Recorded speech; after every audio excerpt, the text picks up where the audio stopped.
here. You are looking live at Walter Cross Field here at Kokomo High School as FastPlaySports presents Friday Night Football here as the Kokomo Wildcats in this final regular season game of the season play host to the Richmond Red Devils. I'm Alan James along with Devin Schott, and this is going to be quite an evening. It's senior night here for Kokomo, and a game that does have meaning as you get tuned up for the tournament coming up in a couple of weeks for Kokomo. Yeah, and what a better team to do again than this Richmond team, than to get better. Kokomo drew Harrison for the first round of the sectionals, and Allen, this Kokomo team to me has to prove that they can make plays defensively and stop a good offense, and that's what we have today with the Richmond Red Devils. All part of our Howard County pregame. We'll get you set up for the contest that's set to kick off at 7:30 tonight, and there's all kinds of exciting add-ons to this Richmond and Kokomo game here tonight. As we'll be seeing the celebrity coverage coming up from Channel 13 in Indianapolis as the helicopter with Dave Calabro will be here tonight, and it's going to have a lot of people excited about what's happening here from Walter Cross Field.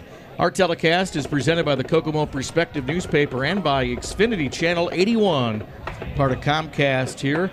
Fast Play Sports coverage resumes with the showing of senior night here at Walter Cross Field. A very special night as Kokomo High School recognizes its seniors across all of the fall sports here tonight, and we want to present that to these families in high definition. All coming up after these words.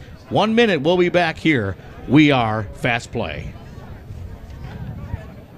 KT Sports will give you the latest in local sports scores, news, and features right where you want them, in the Kokomo Tribune and at kokomotribune.com. KT Sports will bring you last night's touchdown passes, smashes and saves, and a preview of what you can expect at the latest tennis match and cross-country finish line. Your neighbor's kids, your son, your niece, your grandkids, KT Sports will bring their games right to your doorstep. Positively part of the game, KT Sports. Master Creations Jewelry is your best option for buying jewelry. Master Creations Jewelry sells for half the price of most jewelers.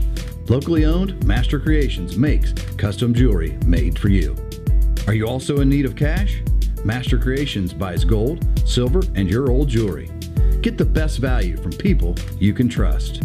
Work with a jeweler that makes jewelry affordable. Master Creation Jewelers on Markland Avenue and Cooper Street, Kokomo.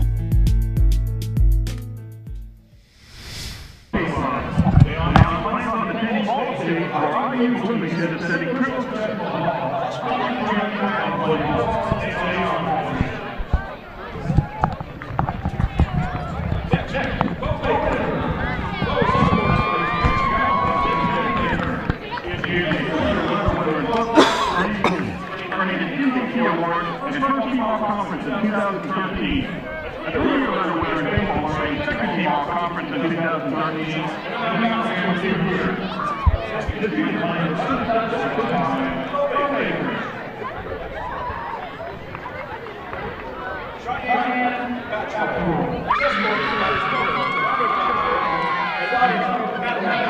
Isn't it a good try?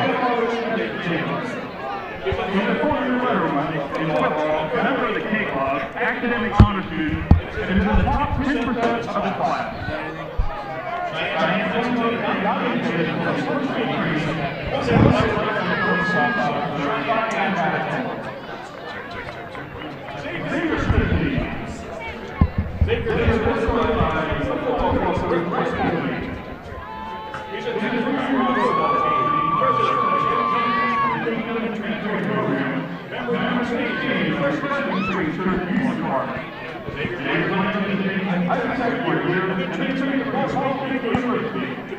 Athletic personal training with a minor in music and possibly playing football, Xavier Christie. Daniel Culbertson. He is escorted by his parents, Daniel and Angela Culbertson. He is a 3-year letterman in football and wrestling. Daniel plans on studying physics and math at Purdue. Daniel Culbertson. Andrew Dougherty. He is escorted by his parents, Art and Lorraine Dougherty, and brother Zach Dougherty. He is a 3-year letterman in football and 1 year in wrestling. Andrew plans on studying criminal justice at IUK. Andrew Dougherty. S.A. Gunn. He is escorted by his mother, Peter Cotfield Gunn. His favorite moments were beating Marion and Logansport for the sectional championship in soccer. S.A. plans to attend Indiana State to study education and play baseball. He would also like to tell his mother that he loves her, S.A. Gunn. Markel Freeman. He is escorted by Warner Washington and Ambrose Freeman. He is a 4-year letterman in football. Markel plans on attending an undecided college to major in auto mechanics. Markel Freeman. Jordan Holloman. Jordan is escorted by his parents Linda and Warren Holloman. He is a member of the K Club, letterman in football. He plans on attending an undecided college and majoring in athletic training. Jordan Holloman. Long Lee. He is escorted by his sister football coach, Casey Price. He is an international student from Vietnam. This is Long's first year playing football, and he would like to thank Coach Colby and Coach Austin for welcoming him, guiding him, and teaching him the game. He's had a great time with his teammates. It's been an unforgettable experience. Long plans on attending an undecided university to study architecture design from Vietnam. Long Lee. Keith Mills. Keith is escorted by his mother, Kitty Wagner, and father, Keith Mills. He is a 2-year letterman for football. His future plans include attending Hobart College to become a certified welder. Keith Mills. Gonzalo Mila Morales is escorted by his co-parents, Jonathan and Monica Schuck. Gonzalo is an international student from Mexico. In Mexico, he has played baseball and was quarterback for his city team for 4 years. He hopes to play baseball in the spring for the Kokomo Wildcats. He plans on attending college in Mexico and studying physical therapy. Gonzalo Mila Morales. Jordan Rollins. Jordan is escorted by his mother, Michelle Rollins, grandmother, Jackie Bowser, Aunt Carol Thomas, Aunt Lisa Bowser, and Sister Brianna Rollins. He is a 3-year letterman in football, earning first team all-conference honors, and is captain of the football team. Jordan plans on attending an undecided college to play basketball or football and study engineering. Jordan Rollins. Keon Washington. Keon is escorted by his mother, Louisa Washington, and grandmother, Belinda Washington. He is a member of the K Club, 4-year letterman in football, and 1-year letterman in baseball. Keon plans to attend Anderson University for sports management or Johnson Wales for culinary arts. Keon Washington. And now for our senior cheerleaders. Sierra Hobbs is escorted by her mom and stepdad, Don and Kelly Moss, and her sister Caitlin Hobbs. She's a 4-year cheerleader, taking the top banana camp champion every year at the cheer camp, is a member of Pull Stroll on the honor roll, and was a member of the homecoming court. Sierra plans on attending Ball State University next fall. Sierra Hobbs. April Obermeyer. April is escorted by her parents, April and Anthony Obermeyer. She's a 3-year cheerleader and a member of the National Honor Society. April plans on attending IVF Dental for dental hygiene. April Obermeyer.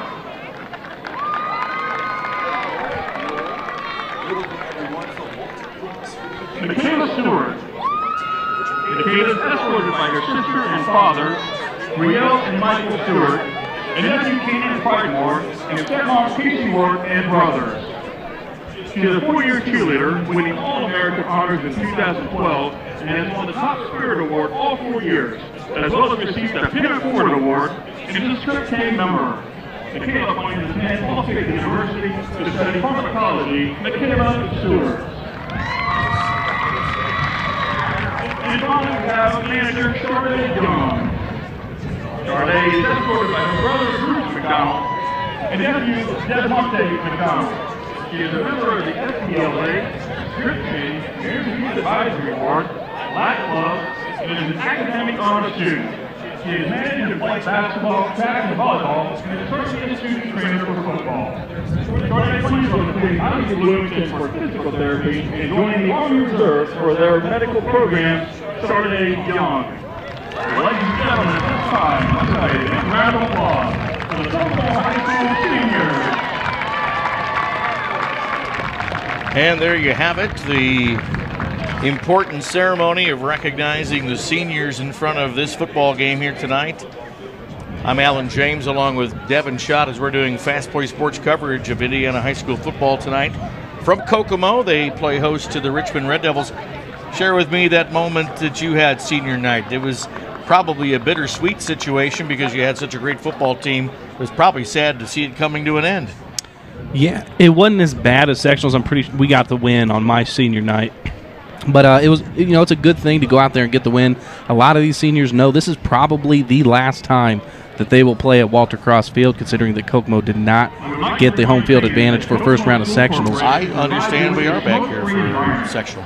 I'm pretty sure we're at Harrison. Second team listed on the site is usually home. We'll have to check that discrepancy, but possibly the last game. Maybe not. We'll have to find out the truth there. It's it's always interesting to watch or try to interpret that site. But when you look at the schedule that the athletic department put out, they indicate that next week is a home, or 2 weeks from tonight is a home game here for Kokomo. But let's not let that confuse us. It's just a special moment for these seniors, and we're certainly glad to recognize them here in our pregame of FastPlay Sports coverage of Indiana high school football here tonight, presented by the Kokomo Perspective newspaper and by Xfinity Channel 81. We'll be right back, and we'll continue with our pregame and setting you up for this Cats game tonight. Stay right here with us. We are FastPlay. Welcome to Creative Financial Center. Our financial advisors look forward to serving you in the financial planning process. Creative Financial Center is the name of a building dedicated to providing individuals, families, businesses, and organizations with quality financial products and or services for the achievement of their goals and objectives through a network of associates committed to serving clients in a Christ-like manner by assisting them in the development of stewardship in their lives, believing that it profits a man nothing to gain the whole world and lose his soul. We look forward to seeing you. The Jeep Celebration event is going on now at Button. Choose from a selection of over 500 brand new Dodges, Chryslers, Jeeps, and Rams. Let our experienced team help find the perfect vehicle for you. And every purchase is backed with amazing Button customer service. Get behind the wheel of the all-new 2015 Chrysler 200, designed and engineered to outperform the best vehicles in the industry. Button, on the corner of Clayton Boulevard, or on the web at buttondodge.com. Imported from Detroit. Building Kokomo! Sold at Button. Devin Schott with FastPlay Sports. I'm here with Kokomo Wildcat head coach Brett Colby. Coach, it's senior night. Emotional game tonight. Give me a name, a couple seniors that you're really going to miss next year. Well, we got just a couple linemen with Anthony Doherty and Cheyenne Petrell. We call him Gator. We never called him Cheyenne before, but those two guys up front are really going to miss. And, then, of course, your obvious ones with Jordan Bowe and Jordan Rollins and Jordan Holloman and Bowe. Those are five big guys for us right there. But, they all play a role, and it's been a great 4 years with those guys. And we're excited for them. It goes by so fast. You were there. It just seems like you turn around your senior year, and it's cold, and you're wearing sweatshirts, and it's about time for snow to fly. So, but it happens fast. It goes by quick. You try to tell them, they don't listen to you, but it does. And tonight's an emotional night for them. But everybody's excited, and hopefully we'll have a good showing. Now, I'm sure you didn't overlook this Richmond game. You already know your sectional opponent, Harrison, at Harrison next week. How much time this week did you guys spend preparing for Harrison? None. The thing is, Richmond has run a very similar defense to what Harrison ran against us. So, you could say we were running against that, but it's Richmond's defense. They ran it against us last year. They run the 4-4 all year. So, we're looking. We doing a few things different up front this week after getting exposed a little bit last week on some things in the second half. So hopefully it'll be a learning experience for us, and we can do some things a little better against these guys. They're big up front. They got a Division I kid, Nate Trawick, who's a D tackle for him and an offensive guard, and he's the real deal, number 66. You'll keep your eye on him tonight. He's a player. Well, there you had a preview for tonight's game with Kokomo football head coach Brett Colby. We are FastPlay. Back we are in our Howard County pregame show with FastPlay Sports coverage of Indiana high school football tonight, presented by the Kokomo Perspective newspaper and by Xfinity Channel 81. I'm Alan James along with Devin Schott. Great interview with the coach there, Devin, as we're looking forward to this final contest of the regular season by the, well, we got 5-3 Kokomo Wildcats and the 5-3, yeah, both 5-3 Richmond Red Devils here tonight. As we look at what we're going to see is a ball club in the Richmond Red Devils that is actually quite a passing ball club. They have one of the more prolific passers in the NCC and in 5A altogether, and that's quarterback Josh Thalls. He is one of the best in the state. He gets 58% of his completions. He's thrown for over 1,000 yards here in the regular season. He's got a couple of wideouts that are also seniors that do a great job for him. We'll showcase wide receiver Antonio Brown and senior slot receiver Tyler Ripberger. He gets it to these guys, and they move the ball. Yeah, I was taking a look at Antonio Brown's stats earlier today, and you'd think that looking at his stats, he's more like Antonio Brown from the Pittsburgh Steelers, but this kid gets it done either way. And Alan, like you said, this team likes to spread it out. We're going to see a lot of even sets, too wide on both sides all game. But the biggest thing for me tonight is how well Kokomo deals with the run with the spread offense. We've seen the past few weeks Kokomo has dealt with these spread offenses, and they have not been able to stop the run. Kokomo, when they have the ball, features a running attack that is one of the best in 5A as well, with running back Jerron Gray leading the way with 1,181 yards rushing going into the contest tonight. He is the first of one of 41 running backs with over 1,000 yards in 5A this year. So he's, well, I should say across the state, actually. So he's pretty special. In the backfield with Jerron Gray is Bo Baker. It's his senior contest tonight.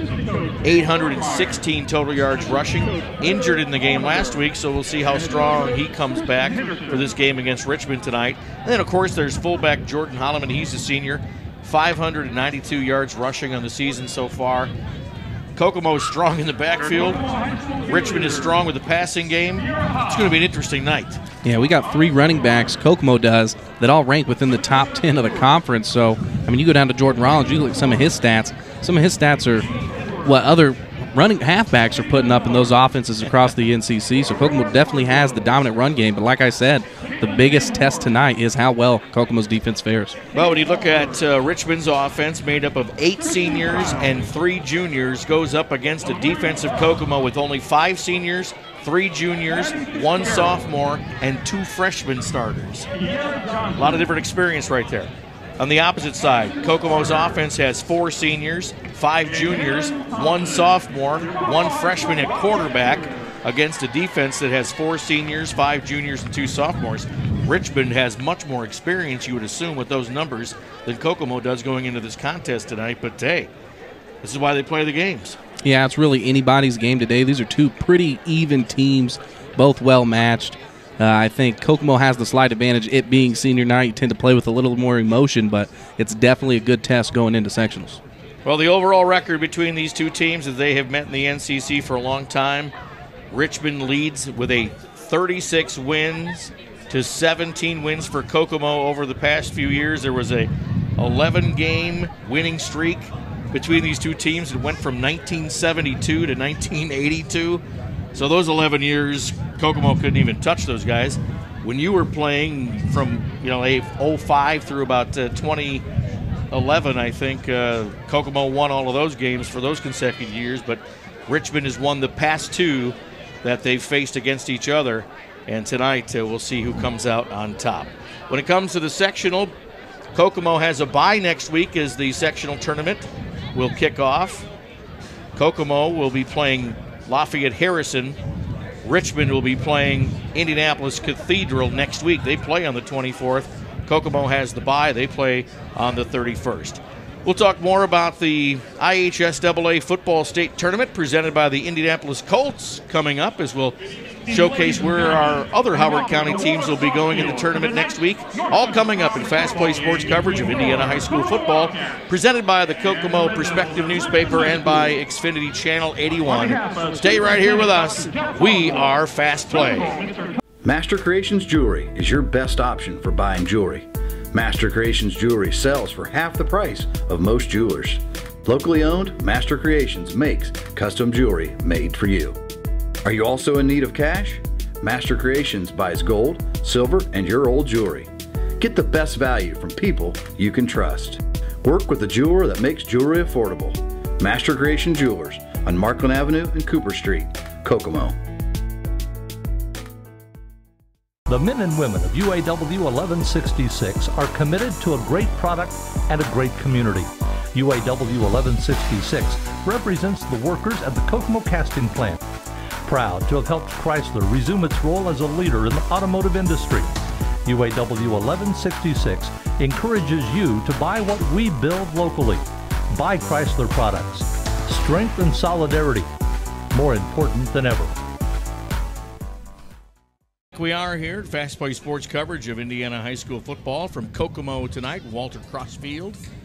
Kokomo playing host to the Richmond Red Devils here tonight. 2 5-3 teams who one plays in the NCC West, the other in the NCC East, have been playing each other for decades here. And this contest, of course, has meaning for Kokomo because it's senior night and the final of the regular season being played here in Kokomo tonight. Kind of an odd year for Kokomo. Such a long road trip that they had, 3 consecutive weeks on the road, so it was really kind of odd how the fans kept up with the Cats this year. They won all their games on the road, and the losses that they've had all came from Walter Cross. Yeah, it happened right here.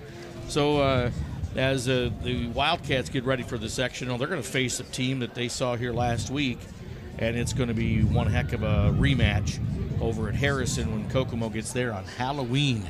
What a night we'll have there. We should be able to have some fun putting that game on for you here at FastPlay Sports. But let's talk about the rest of the tournament and the teams that we know are participating in the IHSAA Football State Tournament presented by the Indianapolis Colts. And I say again, I love the fact that the Colts have a sponsorship with high school football here in the state of Indiana. It just really makes you feel like, you're playing here in Indiana, and then maybe someday you could play for the Colts. I mean, when you're a kid, you dream of that kind of thing, don't you? Well, it's good. I enjoy it. It gives the kids a nice venue to play at Lucas Oil. Lucas Oil. Forgot what it was called. I'm so used to the RCA Dome.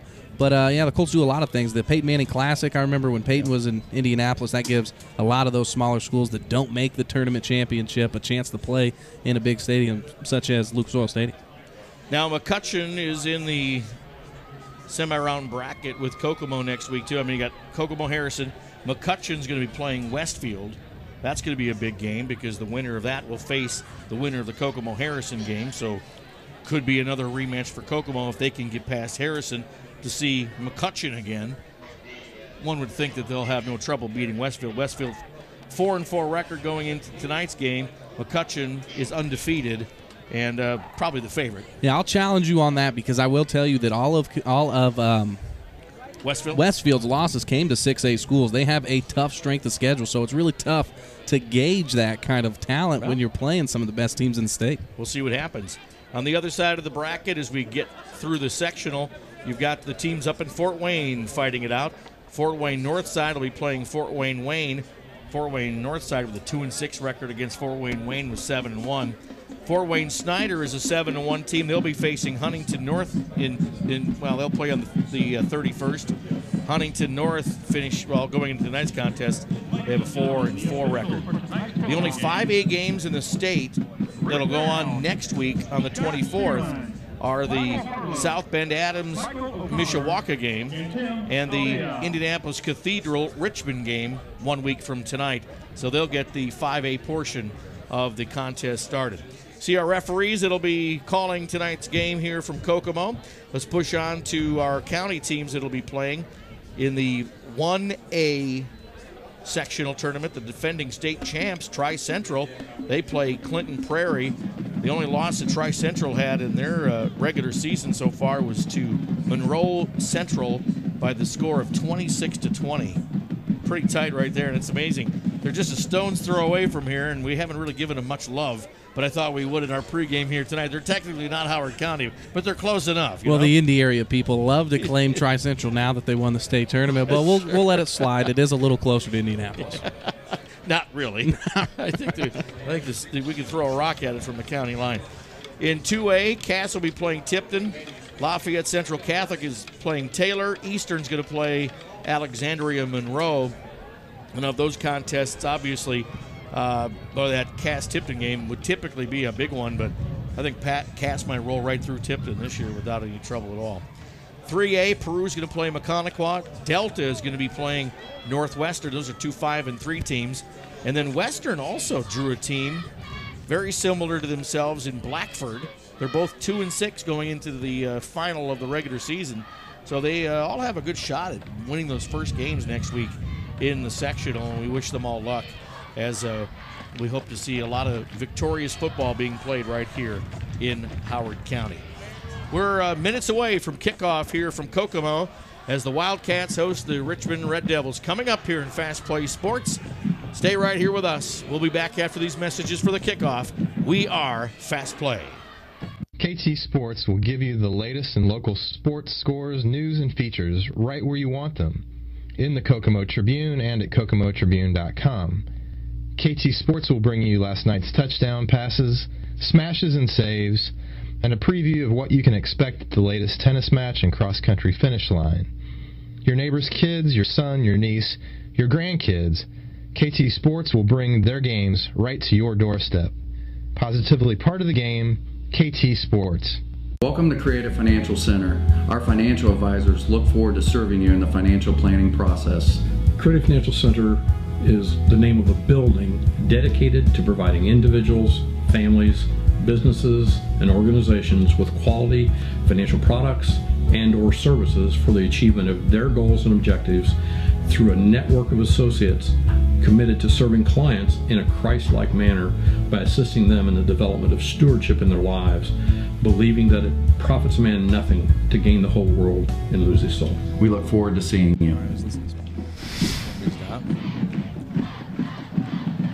Fast Play Sports coverage of Indiana high school football tonight from Kokomo. We're just about ready for kickoff as the Richmond Red Devils have made that long trip from Richmond, Indiana, all the way to Kokomo. It's the greatest distance of any team that Kokomo plays in the regular season in all sports. And I guess the road team usually is a little bit fatigued in the process. Yeah, it's a tough trip. It takes a good 2 hours to get to Richmond on a bus. I remember my junior year, we played in Coldwater, Ohio one game, and it actually took us less time to get to Coldwater, Ohio than it did to Richmond. So it was kind of weird realizing you're in a different state and you got there quicker. Yeah. Red Devils getting onto the field right now for their final warm-up, and I think we're pretty close to being on time here. Our telecast is presented by the Kokomo Perspective newspaper and by Xfinity Channel 81. We're played Wednesday nights at 9 o'clock on Channel 81, your local sports network, and replayed again 12 noon on Fridays. And Comcast gave us some news on some extra features that'll be for Fast Play Sports coming up when they finish up finalizing that technology. You'll be able to watch these games on demand pretty soon. Yeah, they told us they were going to list the games on demand. That'll give you the option, if you have on demand from Xfinity, just to go into Channel 81 on demand, and then you should have every game that we have archived on the site should be available on Comcast as well. The difference between that archive and the archive that you find at FastPlaySports.com is that you can watch it in high definition on the website. So really, you can call it up anytime on FastPlaySports.com. And soon you can pull it up on demand at Xfinity, and hey, pick which way you like to watch it, and stay with us here with Fast Play Sports. We've got great sponsors throughout the game, as well as each of our first 3 quarters has a sponsor all to each quarter. And Button Dodge presents all of our replays here tonight during the telecast. We thank them for their sponsorship here during football season. And we also thank our scoreboard sponsor, which is CFD Investments. They're with us throughout the season as well for our scoreboard and time, all the good stuff that stays up on the screen. And then one more thank you before we get into the game. We always like to thank the pizza people that feed us so well. Bella Pizzeria in the Markland Mall. They bring one of their big pizza pies. I mean, the thing is huge. Everybody fills up on the thing before we get started here at Fast Play Sports, and we thank them for their wonderful sponsorship. Yeah, it was good pizza. Today was actually probably the best slice of Bella Pizzeria that I think I've ever had. I was so pleased with the way that pie was today. Still full. It was made with extra love here on this last regular season game for Indiana high school football. I'm Alan James, along with Devin Schott and our whole Fast Play Sports coverage crew, ready to get things started here from Kokomo's Walter Cross Field. The final regular season, unbelievably fast is what football season usually goes by. It's too bad. But this is an important contest as these two teams try to play their best as they get ready to go into the state tournament next week. Next week for Richmond, 2 weeks for Kokomo before they have to play again.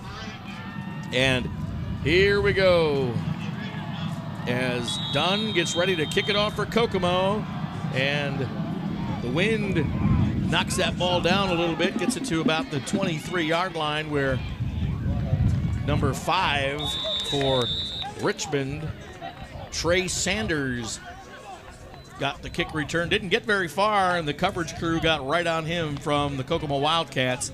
So Richmond, a team that likes to pass, will be the first ones to run on offense, and we'll see if this wind is too much for a quarterback in high school to handle. But the quarterback's a senior, and the receivers are seniors, and they've got the experience. Yeah, they do. They got a ton of experience on this offense. Richmond, a senior-laden team, and they got some key guys to watch out for. Watch out for number 66, Nathan Trawick. Big boy, he's going to be playing both sides of the ball on the line. Verbally committed to Miami of Ohio. Watch out for him.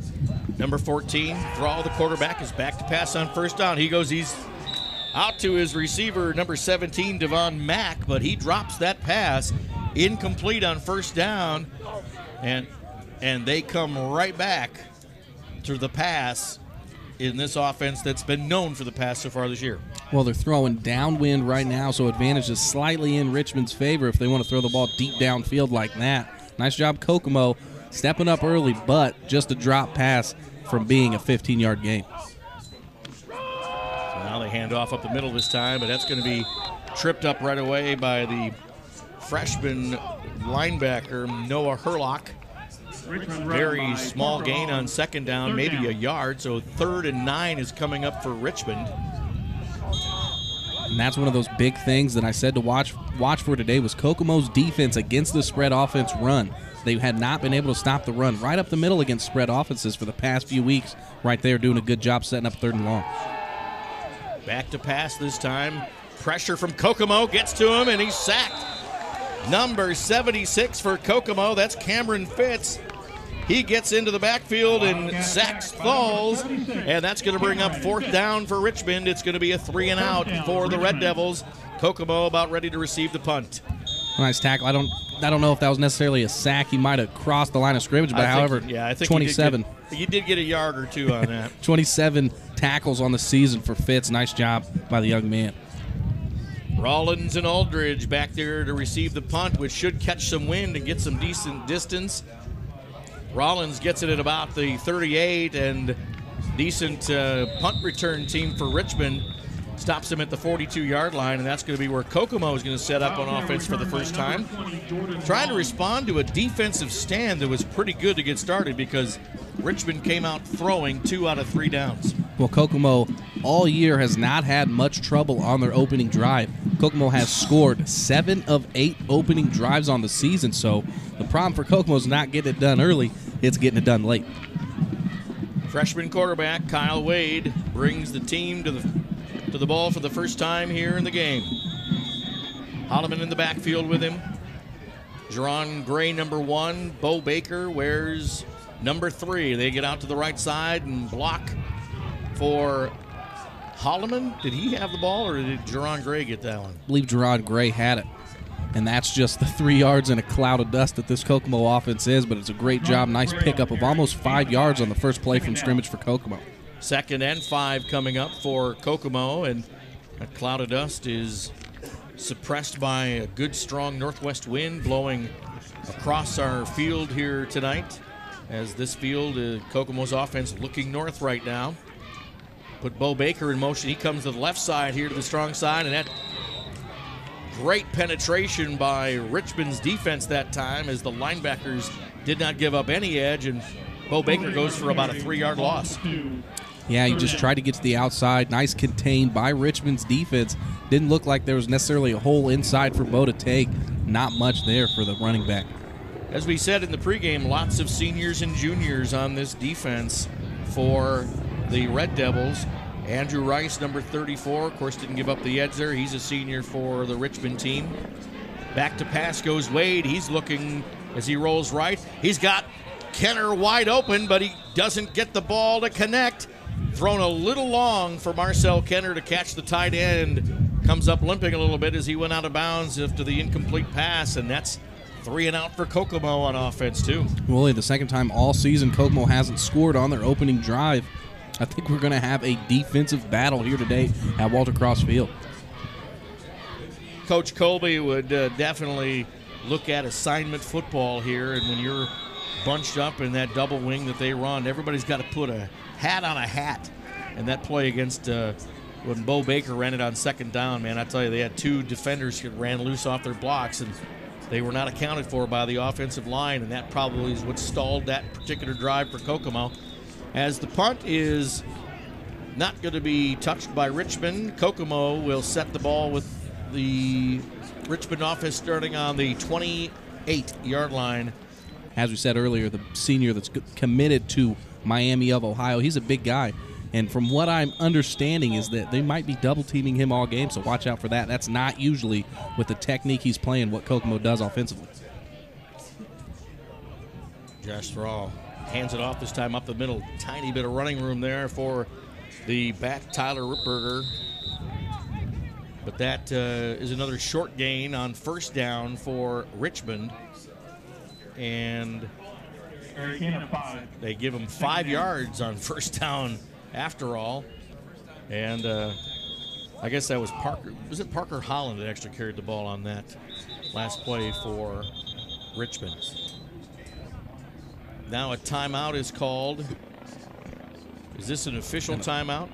Official timeout. I don't know what the call was. Now the clock's going to get going again. Clock is moving. Second down play. Going long this time. Down the field. Overthrown this time.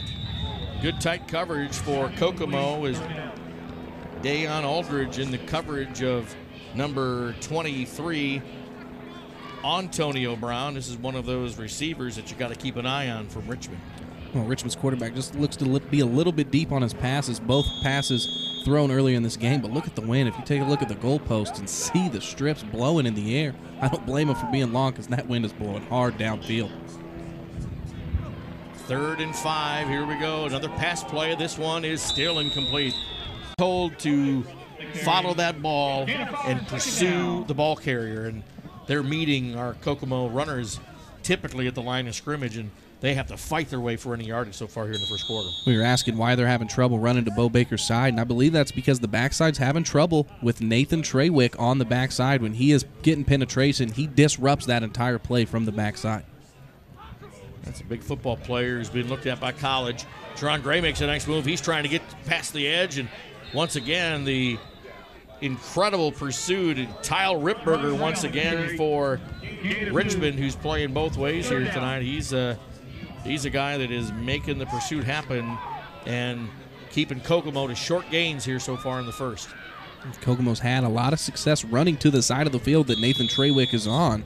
Surprising that it's that other side that they're having trouble with, but you got to imagine 3rd down with all this field to work, they're probably going to go away from him. Let's see if they can defeat those early woes that they faced. 3rd and 4 this time for Kokomo. They give it to Bo Baker, who's fighting his way to the left side. They don't let go of his jersey, and he is going to be maybe a yard short of that first down, and that's going to bring up another 4th down decision for Coach Brett Colby for the Kokomo Wildcats. Well, Bo Baker was actually about to be tackled for a loss. Did a good job of stripping the tackle and still picking up a positive gain. Now Kokomo's got a 4th and very manageable 4th down. 2 yards to go for the first. They converted a 4th and 1 on this drive. Now it's time to do a 4th and 2. Teron Gray once again right side. He's got the running room. He gets the first down and that much more as he crosses the 30 to about the 34-yard line, and you see a penalty flag on the field. Now take a look at the replay, see if we can see anything. I don't see much of a penalty. We'll see what that yellow flag means on the far side of the field. Waiting to see what the referee saw here on that 4th down conversion. There was enough for the first down. The penalties against Richmond. Well, that's going to mark off some extra yardage for the Kokomo offense here, but it's a first down either way. And Kokomo's now marching into the red zone. Whatever the penalty was, it was of the 15-yard nature, and that's pretty serious. And either way, Kokomo would have got that first down. Yeah, you hate to face this kind of positioning against Kokomo's offense. They're notorious for scoring in the red zone. I think they're going to get it done here. They got a ton of chances to only get 15 yards. First down here. Jerron Gray squeezes through. He's got some extra yardage inside the 5-yard line for Kokomo. And as we said before, just more and more evidence that Kokomo's getting things rolling. Yeah, talk about yards or run after contact. Jerron Gray, see him contacted right there, able to shed that tackle and get an extra almost 5 yards. Second down, and really an opportunity yet for another first down for Kokomo, as they are right at the 5-yard line. And they can either score or get a first down if they move the ball. Jerron Gray up the middle once again. He's trying to find his way through that pile. He should have enough for the first down, so that should be able to bring up a 1st and goal situation for Kokomo. Tyrus Bell, the linebacker number 6 for Richmond, was right in there on Jerron Gray, but he couldn't wrestle him to the ground before Gray got past the first down marker. First chance for Kokomo to score. This is their 2nd possession in the game. They've had 2 4th down conversions to get down the field here this time. And now Kokomo, 1st and goal, has a chance to score as they give it to Holloman. Well, no, it wasn't Holloman. He was blocking. Touchdown for somebody. Oh, quarterback sneak. Kyle Wade took it himself. Kokomo's on the board first. Yeah, I was confused there. I'm thinking Jordan Holloman the whole way, just try to get a couple yards and get deeper within the red zone, but that fooled me. I'm looking at the handoff the whole time. Then I see Holloman not come up with the ball. I'm looking for where it is, but nice job. Kyle Wade, the freshman, putting the first 6 points on the board for Kokomo. S.A. Dunn, the kicker for Kokomo, one of the best in the NCC, is going to kick for the extra point. That is up, and it looks perfect. And Kokomo's up 7-0 here in this first quarter, presented by KT Sports. We'll take a quick commercial break and be back with more. We are Fast Play. Master Creations Jewelry is your best option for buying jewelry. Master Creations Jewelry sells for half the price of most jewelers. Locally owned, Master Creations makes custom jewelry made for you. Are you also in need of cash? Master Creations buys gold, silver, and your old jewelry. Get the best value from people you can trust. Work with a jeweler that makes jewelry affordable. Master Creation Jewelers on Markland Avenue and Cooper Street, Kokomo. You're watching FastPlay Sports coverage of Indiana high school football tonight from Kokomo, presented by the Kokomo Perspective newspaper and by Xfinity Channel 81. I'm Alan James along with Devin Schott. Kokomo just scored, and they're up 7-0 here in the first quarter of play. They kick off to Richmond, which will be an opportunity for their 3rd possession here in this game. And yes, that was a live ball. And give credit to number 32, Dayon Aldridge. He knew it was a live ball. He came crashing in on Richmond's player number 5, Traylon Sanders. And I think Sanders had to hurry up and think here. Watch him come down here onto the ball. I don't think he was thinking clearly, and then he realized, I got to get on this thing. Look at this collision coming up here. That was a nice job. Yeah. Great job by S.A. Dunn. You're kicking right into the wind. You're probably not going to kick it very deep. He does a great job of getting as much elevation on the ball as possible and allowing Kokomo's return team or kickoff team to get down there and make a tackle. Richmond hasn't crossed the 25 yet. That's Brevin Beard, who's slow getting up. He was the first one to make that collision with Sanders from Richmond, and he's just shook up a little bit. He is a starting defender for Kokomo. He's one of the leading inside linebackers in the NCC. He's going to have to sit out a play or more as he'll gather his senses here after getting injured on that play. Richmond takes over. This is their 3rd possession in this game, and we'll watch number 9 quarterback Josh Thals as he likes to pass. But the ball's on the ground as they miss up the exchange, and Kokomo may have been able to get on top of this one. Well, I tell you what, it looked like Richmond initially jumped on the ball, but then I saw the pigskin squirt out again. It looks like Kokomo has it. They do. Referee signals Kokomo's ball. Big pickup by the Wildcats. Watch the ball. You see it squirt out here. Looks like Richmond may get it, but 43 from Kokomo. Who is that, Alan? That's the freshman. That's Noah Herlock who got on the ball for Kokomo. Wow, Noah Herlock, talk about an athlete. I've seen that kid play baseball, probably his better sport. But him and Jack Perkins both on this side of the ball on the defense. Freshman, nice job. Early, young guys get it done early for the Wildcats. Exchange between quarterback Thalls and running back Holland. Ended up on the ground, and the ball was kicked around quite a bit before Kokomo got on top of it. So definitely a great advantage by Kokomo here with another chance in scoring position here as they're deep now in Richmond territory. Bo Baker breaks loose. He's across the 15-yard line. He was tough to get down. He gets down to about the 12-yard line on that first down run. That's a nice one for Bo Baker. And it seems like every week I'm constantly talking about how good Bo Baker's vision is. Watch all the defense pursuing to one side of the field. He sees a small lane of light on the cutback lane, and he makes two great moves to pick up 10-plus yards and get the Wildcats the first down. 1st and 10 from the 17-yard line for the Kokomo Wildcats, who are definitely getting warmed up here the tail half of this first quarter of play from Kokomo. Quarterback Kyle Wade, who ran it for the last touchdown for Kokomo, did a nice fake that time as he faked it to Jerron Gray. He's inside the 2-yard line for Kokomo. Darn near scored on that run right there. Yeah, and this Kokomo offense is just taking advantage of the over-pursuing of Richmond's defense. They're just guessing on the motion right there. Kokomo runs a basic counter. Jerron Gray untouched for a many yards up the middle, almost scoring. Touchdown saving tackle from Jawan Claiborne for Richmond, but now Kokomo 1st and goal from the 1. Have a chance to go up by 2 scores here. But we have a player who is just limping off right now. That's number 34 for Richmond, Andrew Rice, who got a little shook up on that play, and they're waiting for him to walk off the field. They got him off the field now, and referees are waiting to get things rolling for these players on the field. Well, this is the time of the game that I say give the ball to Jordan Holloman. I love it when the kid scores touchdowns. You're only a short, maybe 2 yards away. Give it to the fullback. Let him put 6 on the board. Last time it was a quarterback sneak, and Wade took it himself, and I think he's doing it again. But that time he was following Holloman, but Richmond stiffened on defense, and the quarterback couldn't get in, and that's going to take us to the end of the first quarter. We'll return on the other side of the field when we come back. The end of our first quarter on our CFD Investment Scoreboard. Kokomo has the 7-0 lead over Richmond. We'll be back. Stay with us. We are Fast Play.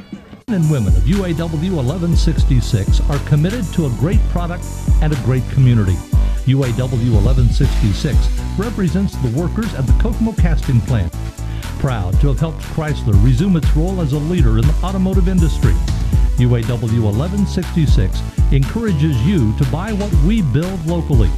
Buy Chrysler products. Strength and solidarity, more important than ever.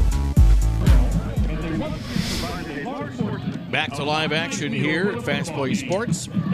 We're here at Kokomo's Walter Cross Field for this Richmond-Kokomo game tonight.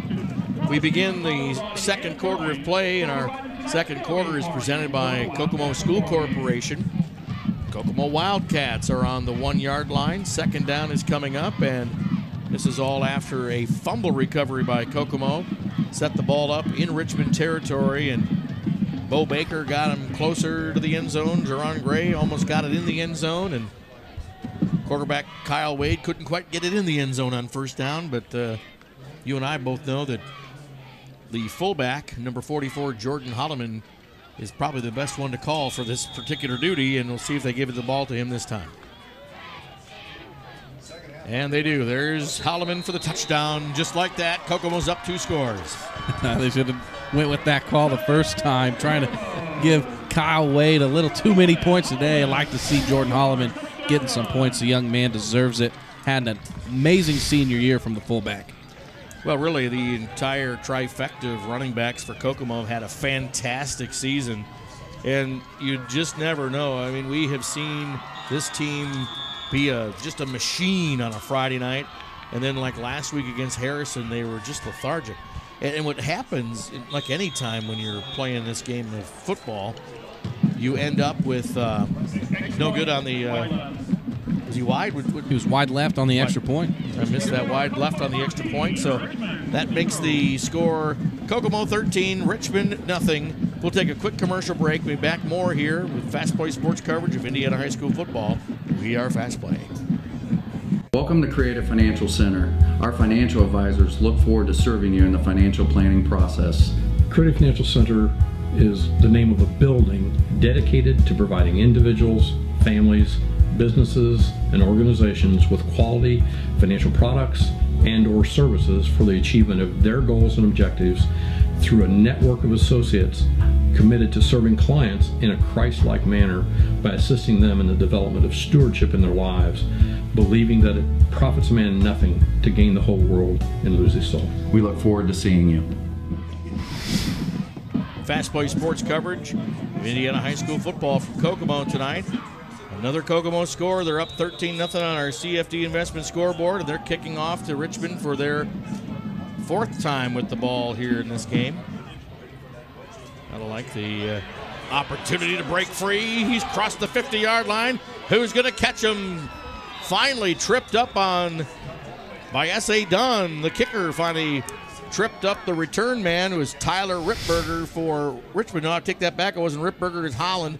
Parker Holland had the ball there for Richmond, and they're going to break through the wedge and get down the field. And there's S.A. Dunn, the kicker, and he's got to make a shoestring tackle, and he does. Nice safety tackle by S.A. Dunn, but kind of weird to see there. That was the first time S.A. Dunn kicked with the wind all day. Kicked it shorter than he usually kicks a kick when he's got wind at his back, allowing some great field position for the Red Devils.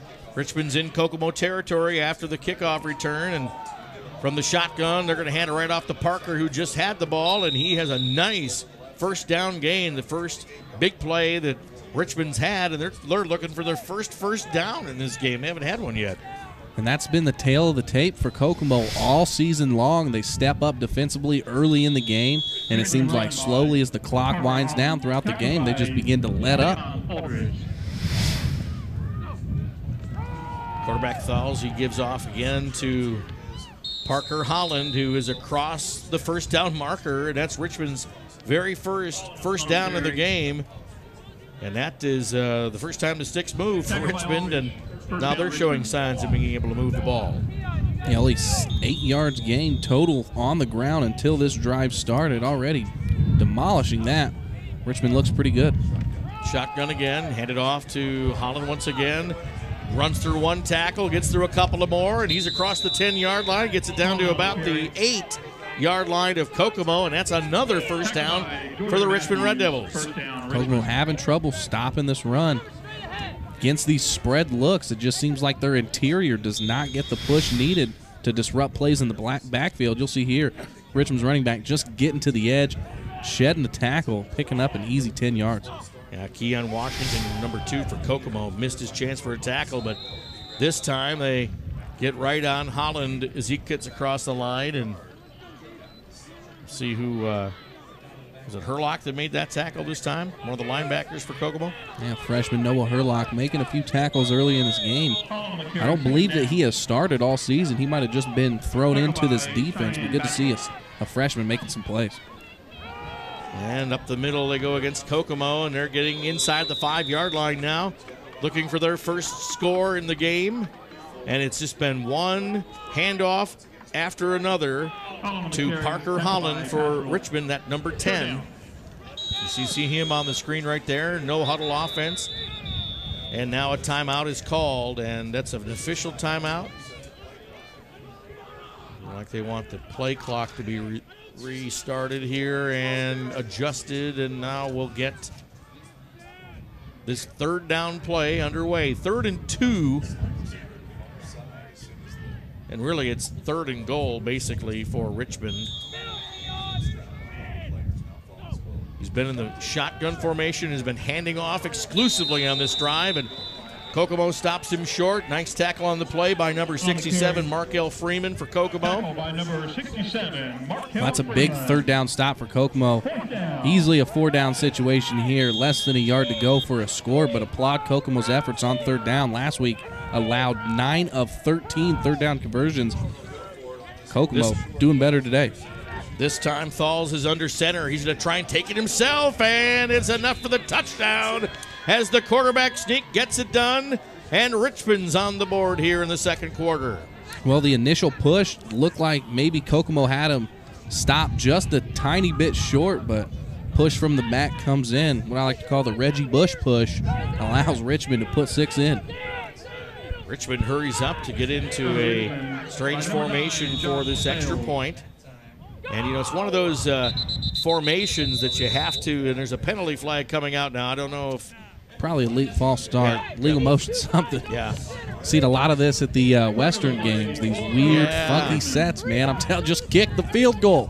Why is field goal kicking so unappealing to high school teams? I know you have a chance to notch it down because Kokomo missed their extra point. Well, you're moving but kick the field goal, it's early. You're moving a lot of parts, and it doesn't look like it's really a field goal try that they're going for here. They're trying to really take the balance of this receiving team or this kick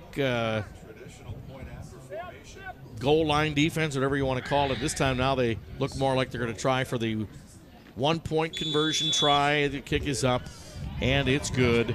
And really, that's a after solid the penalty, kick. That's a pretty good kick for a high school kicker. And not used to seeing kids put them in like that. That was pretty solid. And now the score on our CFT Investment scoreboard is Kokomo 13, Richmond 7 after a nice quick drive by the Red Devils.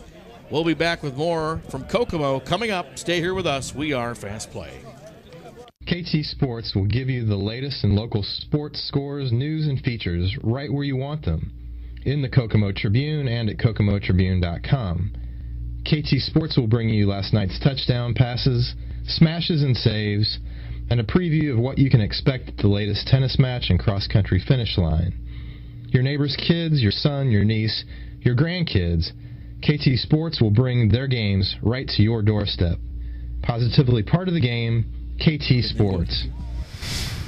Fastplay Sports here at Kokomo. Richmond just scored, and now they'll kick the ball back to the Wildcats. Richmond took advantage of a great kickoff return that started the Cats being put on their heels, and they kept them on their heels till they got inside the 5. Took them 4 downs to get from the 5 to the goal line, but they did it. And now they are in the game again with a touchdown on our CFD Investment scoreboard. 13-7 Kokomo lead, and they'll be getting the ball. Number 34, Andrew Rice, kicks it off after a collision right there at the tee. I'm not sure what was going on there. I don't see any flag. Kokomo must have touched the ball before it went out of bounds. I did not see the actual kick. Kind of caught me off guard there, but Kokomo must have touched it before it exited the field. Looks like they're going to get the ball at the 40, what do you call that, the 47. 47-yard line. Really great field position for the Kokomo Wildcats. I'm not sure what the collision was on the kickoff at the tee. In fact, the tee is still out on the field. I think it's got everybody a little bit stunned about how that kickoff from Richmond occurred. But there's a tee on the field, and Kokomo's going to start on offense here. We're in the second quarter with 9:22 to go here in the first half.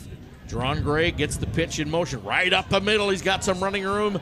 Gets to about the 50-yard line. Man, I know I say this every week, but Jerron Gray's technique out of the backfield is just absolutely phenomenal. The kid gets so deep on all of his motions. He's got so many options to hit the hole wherever it may be. That time it was super tight to the line of scrimmage. The wall was. Jerron Gray hitting it with no effort whatsoever. Nice pickup of 8. Ball is on the Kokomo 49. It's 2nd down and 3 for the Wildcats. They're up 13-7 here in the second quarter. Bo Baker's in motion, gets the ball on the left side this time, and should be enough for the first down. Wow, and that time, Nathan Trawick, like I said, the kid going to Miami of Ohio, coming right from the backside, and that's what Kokomo, that's the trouble Kokomo is having with those plays when Bo Baker is going to the wide side of the field. He, from the backside, number 66, Nathan Trawick, is disrupting that that play from the backside. That just shows you how quick he is to be able to catch Bo Baker from behind. Miami of Ohio, D1 school. MAC conference. Verbally committed, though. He could be going elsewhere. You never know. Gray gets the ball this time. He's got enough yardage for the first down as Kokomo has a little better system going to the right than they do the left here tonight, but don't rule out Bo Baker. He's had a decent game. His first quarter production here in the game, he had Jerron Gray with 57 yards and Bo Baker with 24. So that two-piston, part of the three-piston backfield of Kokomo has been productive here in the first half. And it really depends all about how well they block Nathan Trawick. If they put Nathan Trawick off his rails, it seems like they're good for at least 4 yards. 1st and 10, up the middle this time with Jordan Holloman, number 44, but he's tripped up right away and maybe fell for a 1-yard gain on first down. Now I'm just having a field day up here. Just watch any play that Kokomo has that goes for less than 4 yards. You're guaranteed to see number 66 around the ball. This kid is a difference maker on the defensive side of the ball for Richmond. Nathan Trawick is his name. Remember it here at high school. Could be a special college athlete, and who knows that 1% chance to make it pro in this, or at least the NFL. Yeah, you never know. Bo Baker goes in motion, but they hand it to Jerron Gray the other direction, and it's tough to get him down. But he crosses the 45-yard line. Just on the other side of that is where they'll spot the ball. It'll be 3rd and long coming up for Kokomo, and they've had some difficulties here keeping sustained drives here in this first half. Richmond's really filling every gap that they need to, and now one thing they've stepped up with on this drive is not over pursuing. There is no cutback lanes allowed from these Wildcat backs. One passing attempt from Kokomo so far, and this is the next one. He's going to throw down to the flat. Jerron Gray makes a nice cut and gets inside the 40. That's going to be enough for the first down as the swarming Richmond defense gets Jerron Gray down and out of bounds at the 35-yard line. 1st and 10 for Kokomo. You'd love to see Kokomo open it up with the aerial assault. Kyle Wade, just a little touch pass to catch Jerron Gray out in the flat. Gray does a good job of going up and getting vertical as quickly as possible. Big pickup by Jerron Gray. And a great block on that play, too, by tight end Marcel Kinner. Thank you. I almost said Devin Schott, but no, it's a different era.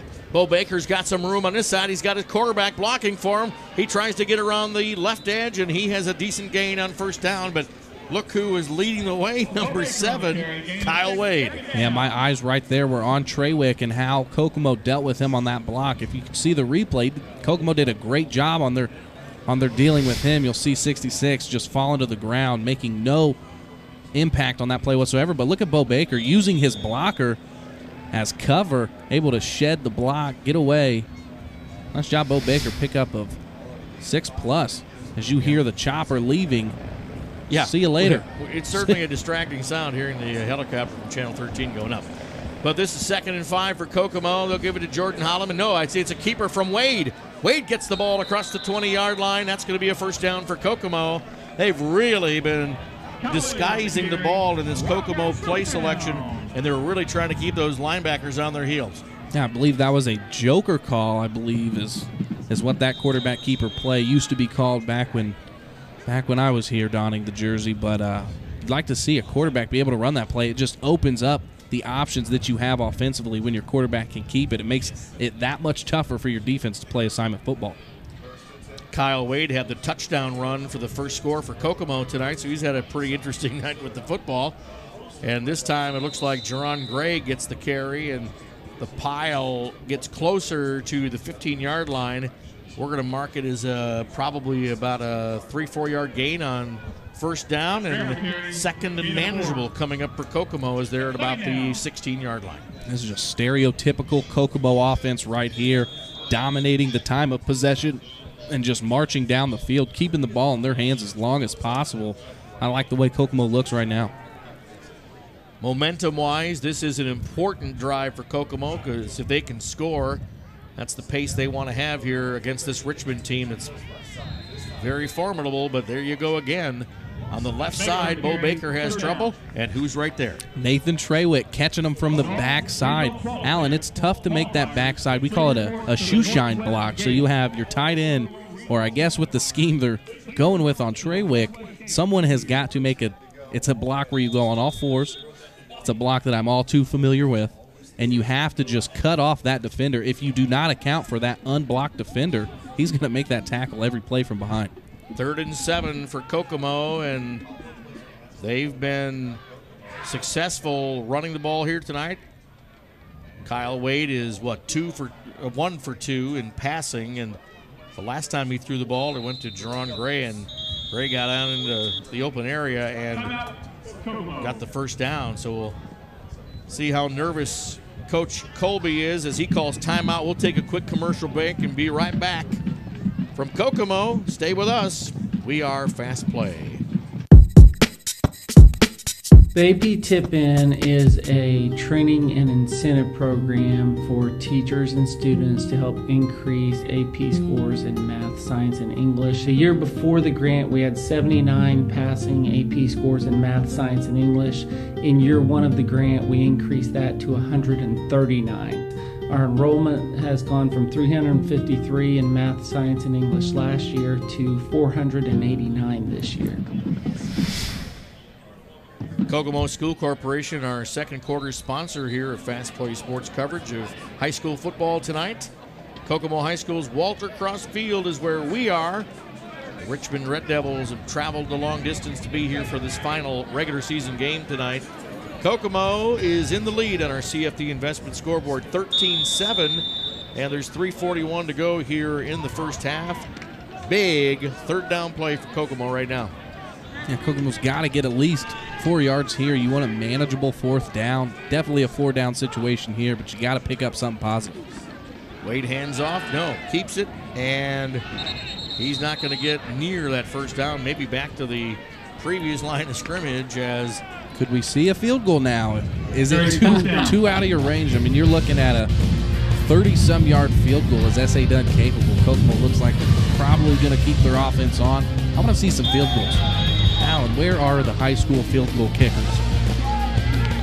We've had a few here for Kokomo over the years that have thrilled us. I remember, gosh, I probably shouldn't talk about it because I can't remember all the names anymore. But Bizjack. Yeah.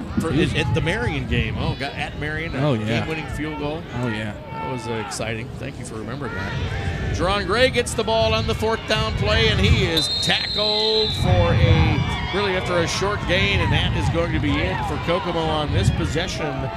They can't get it in a scoring position. A lot of trickery right there, but Jerron could not fool number 6, and that's Tyrus Bell for Richmond, who did not give up his position, did not get sucked into the fakes, and made a key stop. Turned the ball over on downs as Richmond takes over on offense. And you saw that last play. Bo Baker really had trouble sticking to that block, went right past him. It's tough. Like I said, Kokomo is going with a different scheme offensively up front, so it could be a ton of different things these kids are dealing with. Quarterback for Richmond, Josh Thalls. He's got his favorite guy in the backfield he hands off to right now is Parker Holland.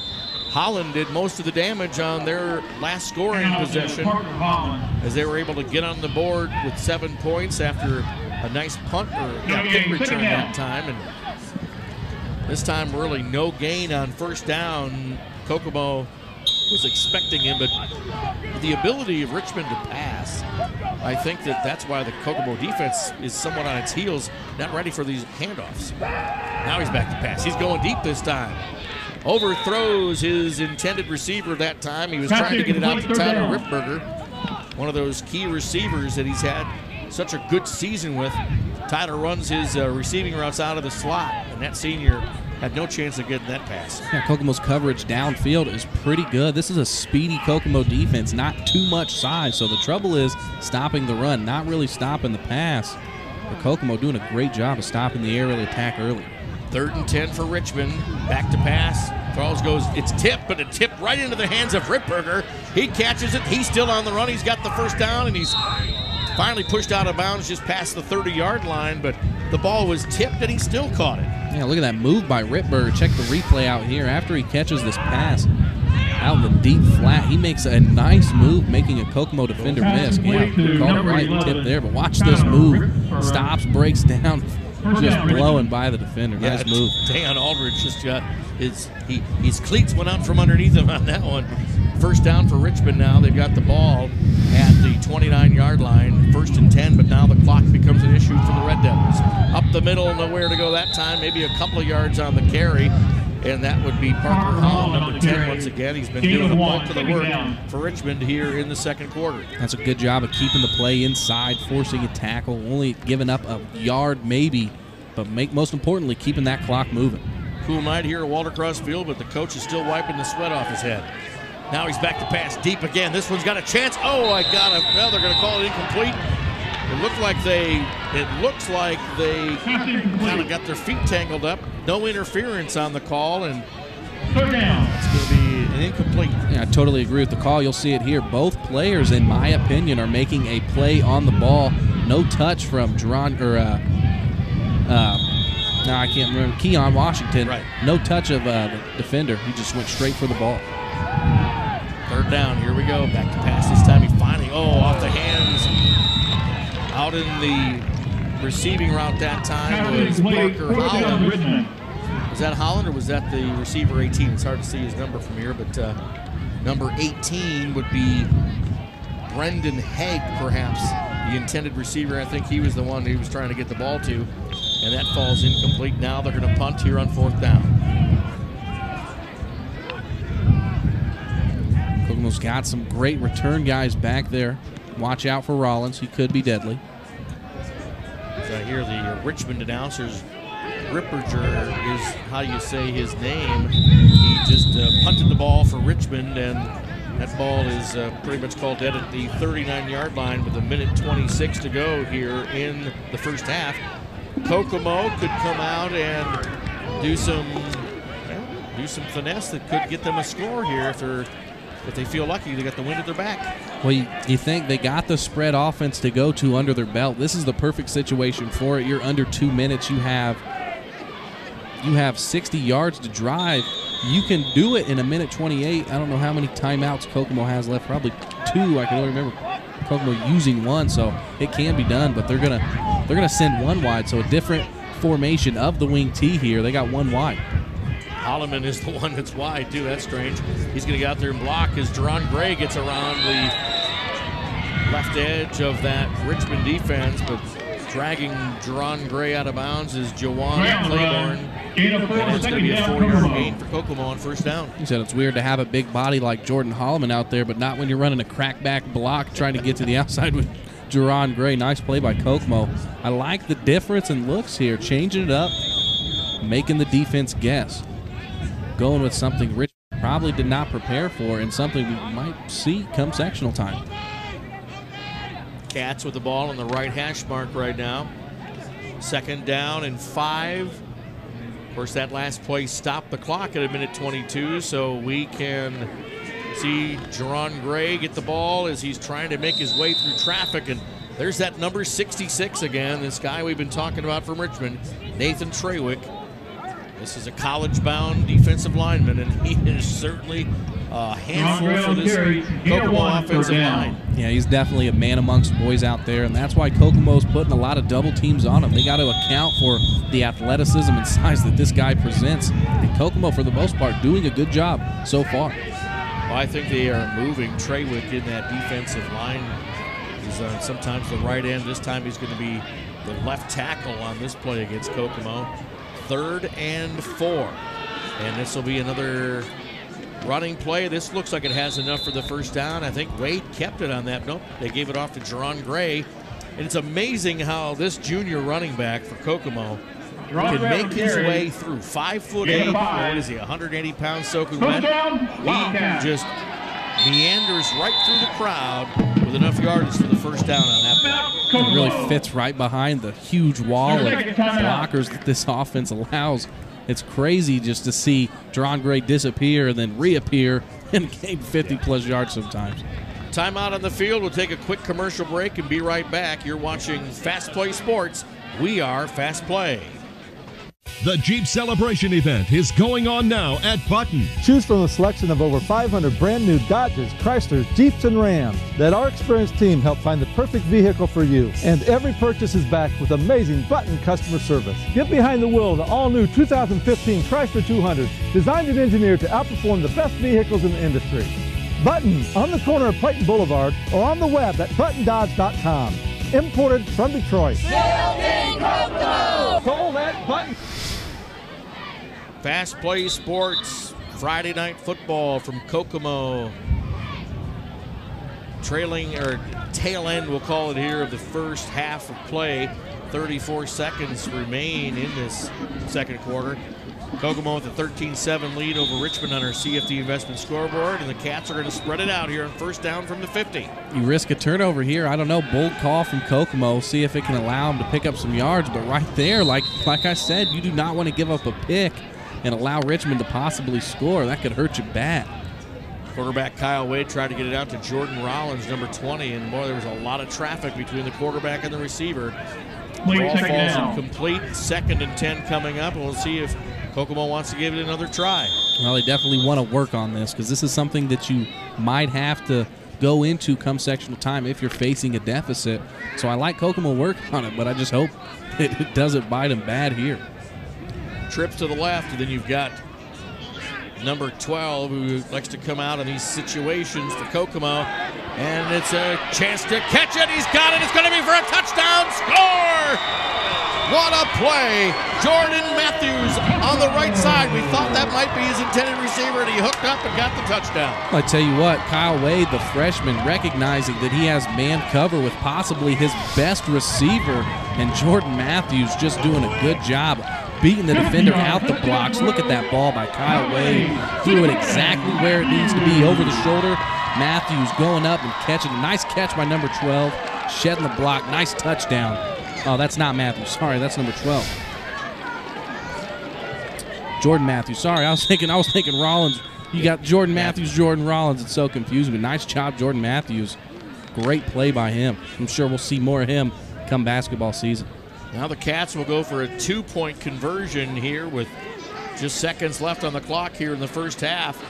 And that's going to be Kyle Wade keeping it. Didn't cross the plane of the goal line. He was close, but it was a nice stop by Richmond on that special teams play. And that's going to be just another 6 for Kokomo. So their lead is now 19-7 on our CFD investment scoreboard. We've got a little bit left of this first half to go, but we'll take a quick commercial break and be right back. Stay with us. We are FastPlay. Welcome to a world where new is not as new. The parallel universe. Sweetie, didn't we watch this movie last week? Not much choice with AT&T U-verse, Dave. Sir, Xfinity On Demand has way more movie choices. Nothing wrong with a little repetition, Dave. Yeah, nothing wrong with a little repetition, Dave. Yeah, nothing wrong with a little repetition, Dave. Don't get trapped in the U-verse.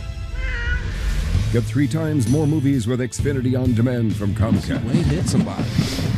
Back we are here for the final 22 seconds of this first half. Kokomo just scored after a beautiful touchdown pass from Kokomo's Kyle Wade to number 12, Jordan Matthews. Couldn't convert on the touchdown with any extra points. But look at Dunn gets the ball down inside the 1-yard line as Richmond tries to return it. Kickoff team is going to stuff Richmond inside the 15-yard line. It looks like they'll be setting the ball up at the 13 with just 15 seconds to go. And what a kick. Yeah, nice kick. I was a little surprised Trey Sanders picked it up, but you got to think when you only got 30 seconds left, why not take a shot? You're probably going to have the field to drive anyway. Unlikely to do, even though we just saw Kokomo do it. But, yeah, sketchy decision to pick it up at the 1-yard line.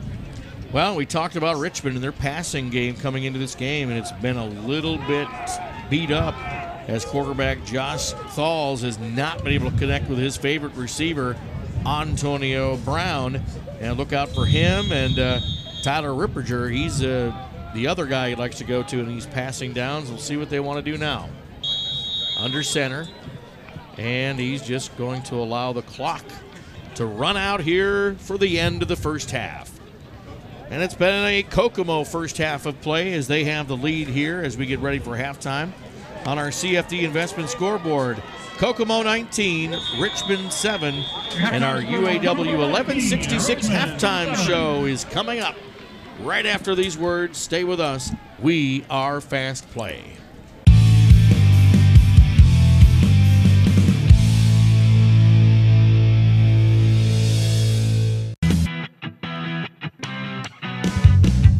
Students from the Kokomo Area Career Center helped create a new look for Walter Cross Field. They actually designed, built, and finished all the benches and screens and lattice work. Hardest part of the project, the benches, personally, would have been the overhead welds I had to do when I was welding underneath the bench. It kind of makes me happy. I mean, to see that it's out somewhere so people can see it. Master Creations Jewelry is your best option for buying jewelry. Master Creations Jewelry sells for half the price of most jewelers. Locally owned, Master Creations makes custom jewelry made for you. Are you also in need of cash? Master Creations buys gold, silver, and your old jewelry. Get the best value from people you can trust. Work with a jeweler that makes jewelry affordable. Master Creation Jewelers on Markland Avenue and Cooper Street, Kokomo.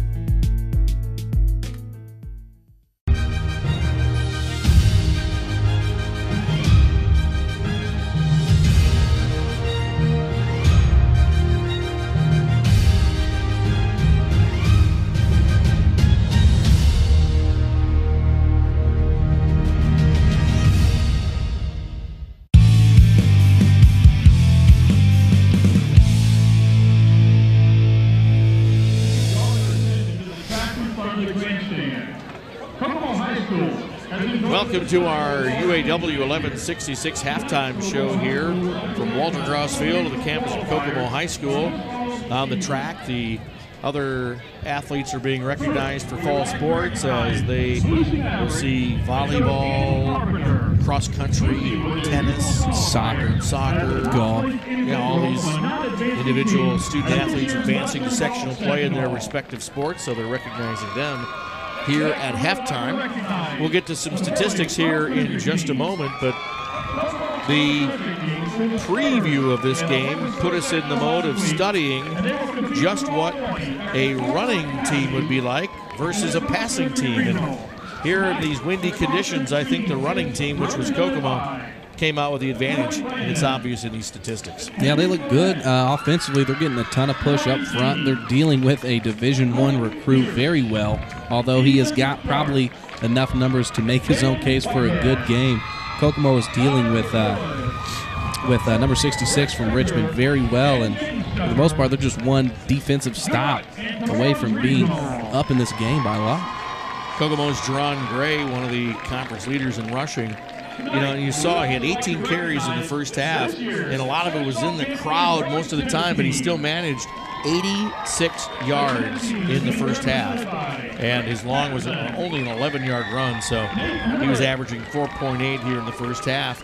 Bo Baker struggled as we matched him up on that right side of Richmond's defense several times where he had to try and outrun Nathan Trawick from Richmond, and boy, Trawick probably won most of those battles in the first half. Yeah, for a guy that's nearing 300 pounds, Trawick is a fast athlete. Being able to catch a guy like Bo Baker from the backside at that kind of size just tells you exactly why that kid's going to play D1 football. Well, Kyle Wade's had a heck of a first half. Kokomo's freshman quarterback, as he was 2 for 4 in passing.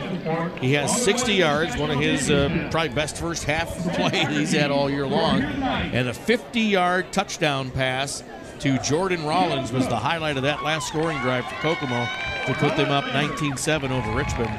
Boy, that was a nice finish to the first half for Kokomo. Yeah, Kyle Wade looked like he had been doing it all season. He took a 3-step drop, delivered a pass on the mark right where it needed to be. And Kokomo looks like a more of a passing team than Richmond. I'll tell you what, Kyle Wade looked great on that throw, and Kokomo got it done when they needed to. I doubted them, but they proved me wrong. Going into the game, Richmond's Josh Thalls, the senior quarterback for the Red Devils, he was really hitting on over 55% of his completion so far this season. Had a rough time in the wind. He was only 1 for 7 connected one time to Tyler Ripperger, and it was a 16-yard pass play and gave him a first down, but that is the only connection he has found so far in this game. The offense for Richmond has really been centered around running back Parker Holland, who has a net of 41 yards rushing in the first half, and he helped them get down for their only score in the game. That was a quarterback sneak by Josh Thalls. He got the touchdown on the ground, and that really is all of the scoring that we saw here in the first half. Again, 19-7, Kokomo advantage here at half. And how about Noah Herlock on the defensive side of the ball for Kokomo, the freshman. I've watched him play a ton of baseball this summer. 5 tackles. He leads the Wildcats going into the half. This is our UAW 1166 halftime show here from Kokomo. Coming up after these messages, we'll try and show you the thrill that comes when the Indianapolis TV stations come out and highlight high school football. Operation Football from Channel 13 made an appearance here at this Kokomo game tonight. We'll show you a picture of their appearance here coming up after these messages. Stay here in our halftime show. We are Fast Play.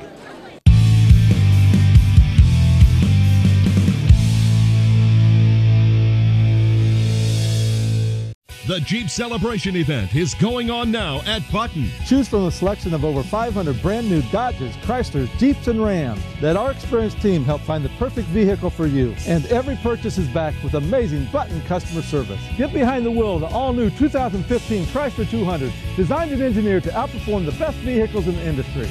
Button, on the corner of Clayton Boulevard, or on the web at buttondodge.com. Imported from Detroit. Building Kokomo! Sold at Button. Men and women of UAW 1166 are committed to a great product and a great community. UAW 1166 represents the workers at the Kokomo casting plant. Proud to have helped Chrysler resume its role as a leader in the automotive industry. UAW 1166 encourages you to buy what we build locally. Buy Chrysler products. Strength and solidarity. More important than ever. If you sign up for DirecTV's latest deal, prepare to be blindsided. Because they'll double your rate before you know it. And you'll find you're locked into a 2-year contract that could cost you over $3,000 bucks. That's why the smart choice is Xfinity. You can see all the best action in football all season long. With no surprises. Don't get blindsided by DirecTV. Call 1-800-XFINITY today.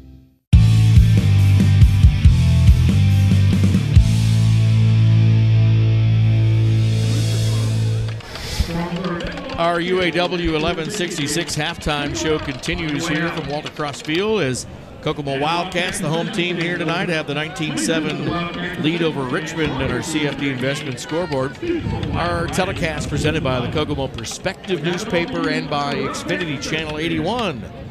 By Comcast, introducing FastPlaySports on demand on Xfinity. That's going to be a nice addition the middle of the week coming up. Yeah, it's going to allow any of our viewers that have Comcast at home to watch it on their TVs if they want to without the necessary wires that require you to hook your computer up to your TV. That can be a hassle. But now if you want to watch it directly on your TV without the time slot given to us, because a lot of times you're waiting around that certain 2 times a week to get that right time and catch us then on Comcast. Now you can watch us anytime coming Wednesday.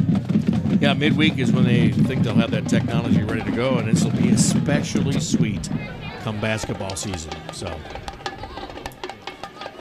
there you go. We'll now show you just the picture of Operation Football. Channel 13 from Indianapolis makes it here at crew is able to just a little glimpse of the helicopter. 2 blinks, and that's all you get to look at it. But the evidence that Chopper 13 was here at Walter Cross Field here tonight. Now you're looking at the student section, which here on senior night has been pretty lively here at Walter Cross Field. We will end our discussion here at halftime talking about the Kokomo Wildcats and what they're really, what team is going to travel and go to Harrison in 2 weeks and play that team that just dismantled them in the second half last week. Kokomo was up at the end of first half against Harrison a week ago and just couldn't do anything against Harrison in the second half, and they ended up winning the game. There's a chance that Kokomo can win it if they can sustain things that they weren't able to do last week. Yeah, and that battle starts today in this second half. I mean, this game is eerily similar to what we had last week. Yep. Kokomo leads by just around the same amount of points. It was 13-7 last week, I believe. But the question is, what Kokomo team comes out in the second half? Because last week they came out flat, absolutely flat, and they never recovered. So for Kokomo, this second half is a test for them. They have to step up, especially defensively, get some stops, because they didn't do it at all last week. Richmond will start their sectional play next week, and they are going to be facing, I wrote it down, an Indianapolis team, Indianapolis Cathedral, for the first round of the sectional. So they play on the 24th, 1 week from tonight. Kokomo will have that first round bye and wait to play Harrison on the 31st. It's fall break, a first-time full week of fall break for Kokomo School Corporation, and it's got a lot of folks, including a lot of people on our crew, getting the whole week off. They get a whole week off? The whole week is off from school. So I'm off Monday and Tuesday, but I got to go back Wednesday. That's absurd. I'm jealous. It's not absurd. It's closer to the balanced school schedule you see a lot of Indiana schools going to. As far as the football players are concerned, they're going to have a couple of days off this week to rest up and take a break from all the punishment that their bodies go through getting ready for each of the games on Friday night. So I'm sure that the Lafayette teams, both McCutcheon and Harrison, will be having a similar schedule since they don't have to play any games in a week. So it'll be a 2-week preparation for that sectional contest here in 2 weeks, and that we will have right here at Fastplay Sports. You can count on that. So as we get ready for the second half, Kokomo is definitely going to need to have a dress rehearsal for keeping their offense sustained in the second half, which we haven't seen in a couple of weeks. And even though they're trying to distract us with our pictures up on the screen and the incorrect we don't have to look at it, so we'll ignore that and just get ready for the second half coming up here in a little bit.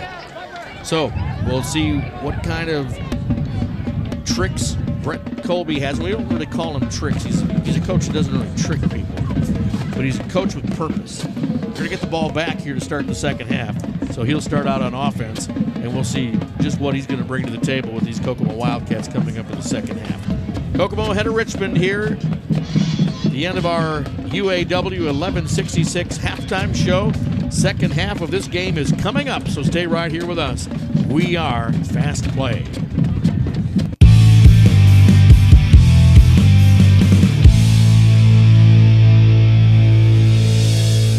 Welcome to Creative Financial Center. Our financial advisors look forward to serving you in the financial planning process. Creative Financial Center is the name of a building dedicated to providing individuals, families, businesses, and organizations with quality financial products and or services for the achievement of their goals and objectives through a network of associates committed to serving clients in a Christ-like manner by assisting them in the development of stewardship in their lives, believing that it profits a man nothing to gain the whole world and lose his soul. We look forward to seeing you. KT Sports will give you the latest in local sports scores, news, and features right where you want them, in the Kokomo Tribune and at kokomotribune.com. KT Sports will bring you last night's touchdown passes, smashes and saves, and a preview of what you can expect at the latest tennis match and cross-country finish line. Your neighbor's kids, your son, your niece, your grandkids, KT Sports will bring their games right to your doorstep. Positively part of the game, KT Sports. Welcome to a world where new is not as new. The parallel universe. Sweetie, didn't we watch this movie last week? Not much choice with AT&T U-verse, Dave. Sir, Xfinity On Demand has way more movie choices. Nothing wrong with a little repetition, Dave. Yeah, nothing wrong with a little repetition, Dave. Yeah, nothing wrong with a little repetition, Dave. Don't get trapped in the U-verse. Get 3 times more movies with Xfinity On Demand from Comcast. Hi, this is Raleigh Fingers, and you're watching Fast Play Sports Network.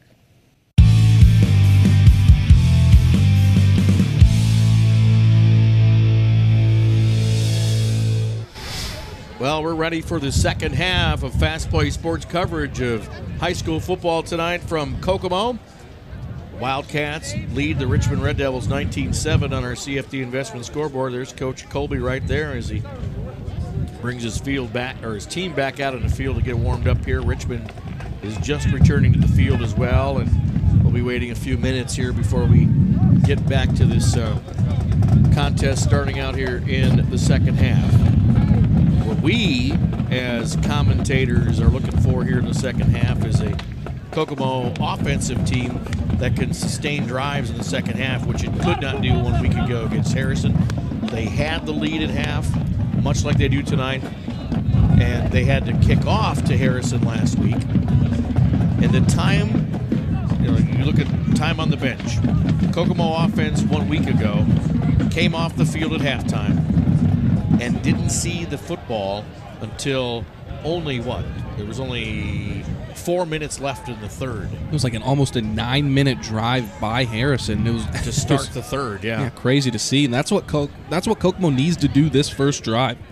If they can take this drive, subtract maybe 6 minutes off the clock and put 6 points on the board, it's going to be very tough for the Richmond Red Devils to come back in this ballgame.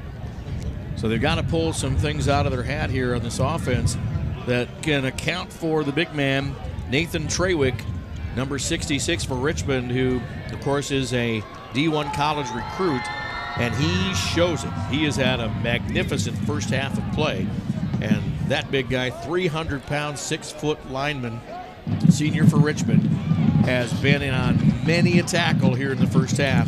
Kokomo's got to account for him to keep the running game going. Yeah, Trawick's listed at 5 tackles, 1 tackle for a loss, but I tell you what, he's probably responsible for multiple tackles that he wasn't in on just because Kokomo has to account for him with 2 guys offensively.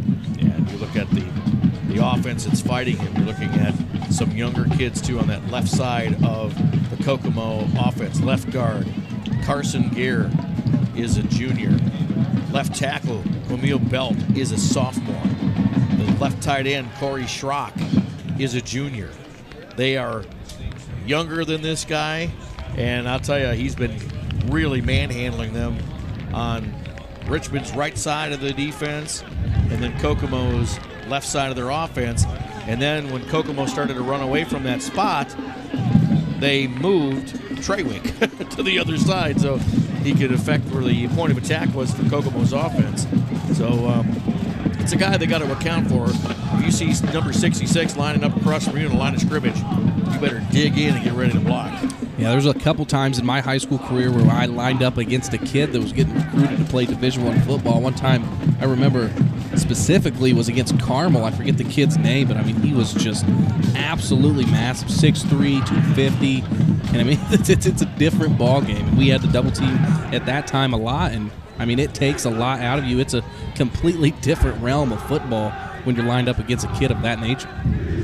Now, that's what Kokomo has to account for. And they'll, like we said, get the ball as Richmond will be kicking off to start the second half of play here in a few moments. Our referee crew is huddled up at midfield. They've just broke from their huddle, and they're ready to get these two teams going. Kokomo hosting Richmond. Second half begins. You're watching Fast Play Sports coverage of this high school football game tonight, presented by the Kokomo Perspective newspaper and Xfinity Channel 81, offering Fast Play Sports on demand coming up this week. Enjoy that resource to watch these games, and of course always available in our archive at fastplaysports.com. Follow us on Facebook, check in with us on Twitter. We're in social media and here to bring you football and basketball here this season in conjunction with the Kokomo Perspective newspaper. I'm Alan James, along with Devin Schott.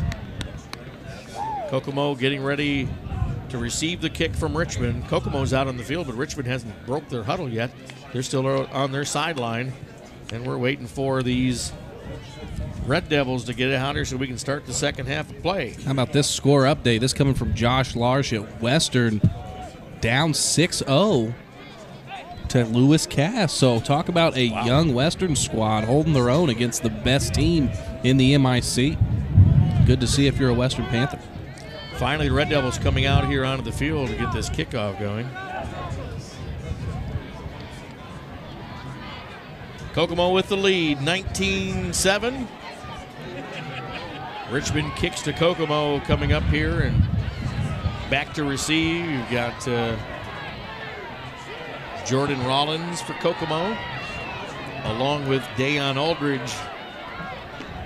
We'll see if they're going to kick it all the way to those kick returners, and Rollins is dangerous. He can go all the way. He's got 2 TDs on the season, a long of 90, averages 32.9 yards per return on kickoffs. This kid can hurt you. I'm guessing this Richmond team's probably going to kick it away. Well, the wind at his back. The wind is really stiff out of the north-northwest here for the second half of play. And I see how they did. They did that earlier in the game. Now that's number 15 for Kokomo, as this young man, Perry McCullum, gets down to get that onside kick. Now that we saw that earlier in the game, and it's like the kicker's approaching, and then this other guy comes up and kicks the ball. They collided in the first half when they tried that, and it didn't work out there either. But what they did in basic to start the second half is spotted Kokomo with excellent field position on their own 47-yard line, 1st and 10, and they got a chance to make ground quickly here in his first possession of the second half. Jerron Gray gets the pitch in the backfield. Look at how he meanders through the crowd. He's got great running room, more than 10 yards on first down. He'll be just shy of the 40-yard line. That's a good 13-yard carry for Jerron Gray on first down, and look at him go. Well, there's the onside kick, which I'm not even sure if that went a full 10 yards before McCullum could jump on that, but 1st and 10 for Kokomo as Kyle Wade comes from the sideline with the play for the Cats from the huddle this time. Their double wing offense. Everybody's in tight, as it always has been for Kokomo for the past decade. This time Holloman gets the ball. The bruising fullback is met in at the line of scrimmage and is able to kind of fall his way to a 1-yard gain, and I'm looking to see who the last man off the pile is, and I didn't get a look at him. I think it might have been the number 62, and that might have been Alex Bradburn, defensive lineman, another 300-pounder for Richmond on the stop. 2nd and 9. They're at the Richmond 40-yard line here. 9 yards to go for another first down. Kyle Wade under center. He's going to hand off to Bo Baker. Penetration in the backfield. Bo Baker cuts back to the right. He's got a lot of people to beat, and he's going to fall for a loss on the play. Baker could not find any running room right there, as there was great penetration from the right side of the Richmond defense, and that made Bo Baker stop his feet, change direction, and he couldn't find anywhere to go. Yeah, it was really a nice job by Richmond's left end. He does a great job of maintaining contain of the field. A lot of times you'll pursue, but Bo Baker turning it around in the left end, doing just enough to force it outside, forcing a tackle for a loss. Jordan Christian for Richmond with that great presence on the edge. This time Wade puts it out there. Wide open is Jordan Holloman. He drops the pass, and he had maybe enough running room to get a first down there on that 3rd and long, and that just busts up Kokomo's first possession here in the second half. They're going to elect a punt coming up with 4th down and 13 to go. They're going to kick it. Yeah, it was just a basic waggle play right there. A lot of the Richmond defenders bit on the fake that Kyle Wade provided, and I think Jordan Holloman had it plus another 15, but he just dropped an easy pass. I'll tell you, you get him running in open space, and it's hard to bring that big guy down. So, yeah, he probably would have had enough. Probably really first down on that. Stone hands because it's cold, I imagine. Low punt will drop inside the 15, and Kokomo will down the ball. It looks like the 13-yard line. Richmond is going to get their first touch on the ball here in the second half. And just unfortunate breakdown for the Kokomo offense on that possession. They had things going, but that's just what happens. One play sets you back, and you can't overcome it, and you end up giving up the ball. Yeah, it didn't really take too much time off the clock. Still got a lot of football to play left in this 3rd quarter. Really, Richmond's hopes don't really depend on this drive too much, but it would really help their cause if they could start moving the ball in the third quarter early. Our third quarter is presented by Master Creations Jewelers here on FastPlaySports. And on first down, some running room for number 10, who has been so productive for Richmond here in this game, Parker Holland with the carry. And they're going to give you 6 yards here on first down. Look at him go. And watch him just get to the line. He maintains a great grip on the ball, both arms crossing it, protecting it well. Reads his blocks. Good pickup. From the shotgun this time, handoff to Holland again. Lots of running room. He's got a chance to go. One man to beat, and he can't get past number 12, Jordan Matthews, who grabs him by the jersey and drags him down at about the 49-yard line. But if you could have gotten past the grasp of Matthews, I think that would have been a touchdown. Yeah, what a tough thing to do by Jordan Matthews, to reach out when the weather is this cold and to bring down a kid running at full speed by only his jersey. Saving a touchdown is Matthews. Ball is actually at the 47-yard line, still in Richmond territory, 1st and 10. And quarterback in the shotgun once again for Richmond. This is a read option this time, pitches it out to Holland. More running room for him here this time as well, and he has at least 15 yards on that running play as he goes out of bounds at about the 35-yard line. They're going to spot the ball all the way back to the 39. He must have stepped out of bounds up there. And just poor execution on Kokomo's part defensively. Had the tackle at only 2 yards gain and just made an arm tackle on the halfback. They're able to breeze right by it. You got to lower your shoulder, make contact with your shoulder pads. That's what they're there for. Well, Josh Thalls, he's carried the ball a little bit for Richmond here, but not seeing him pass the ball like we thought we would going into this game.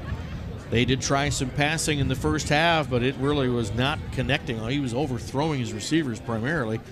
Really can't blame it on the wind, because on the other side of the ball, Kyle Wade's had no trouble really adjusting to the wind. But we've got an injury on the field, and that looks like number 32, Dayon Aldridge, the senior defender safety for Kokomo, is being attended to by replay physical therapy trainers that are out here attending the Kokomo staff, and that's Lisa Tate, the trainer right there, and it looks like she's just trying to tend to a cramp. You can see her rubbing the calf of Dayon there. It might just be a small cramp, you never know, but Dayon looks to be in a ton of pain. Bringing a lot of specialists out there just kind of coach in on the situation. Coach Brett Colby leaning in right there to kind of look at things. We're going to take a quick commercial break, folks, and be right back here at Fast Play Sports coverage of high school football tonight. We are Fast Play. Welcome to Creative Financial Center. Our financial advisors look forward to serving you in the financial planning process.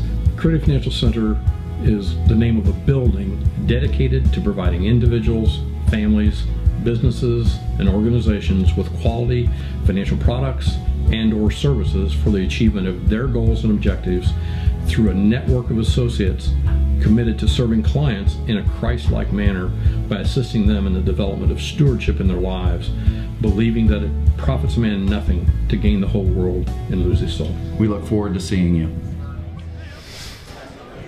Well, they escort Dayon Aldridge off the field on his own power, so he should be coming back in the game. Looks like he just had a cramp. So here we go, 1st and 10 for Richmond here.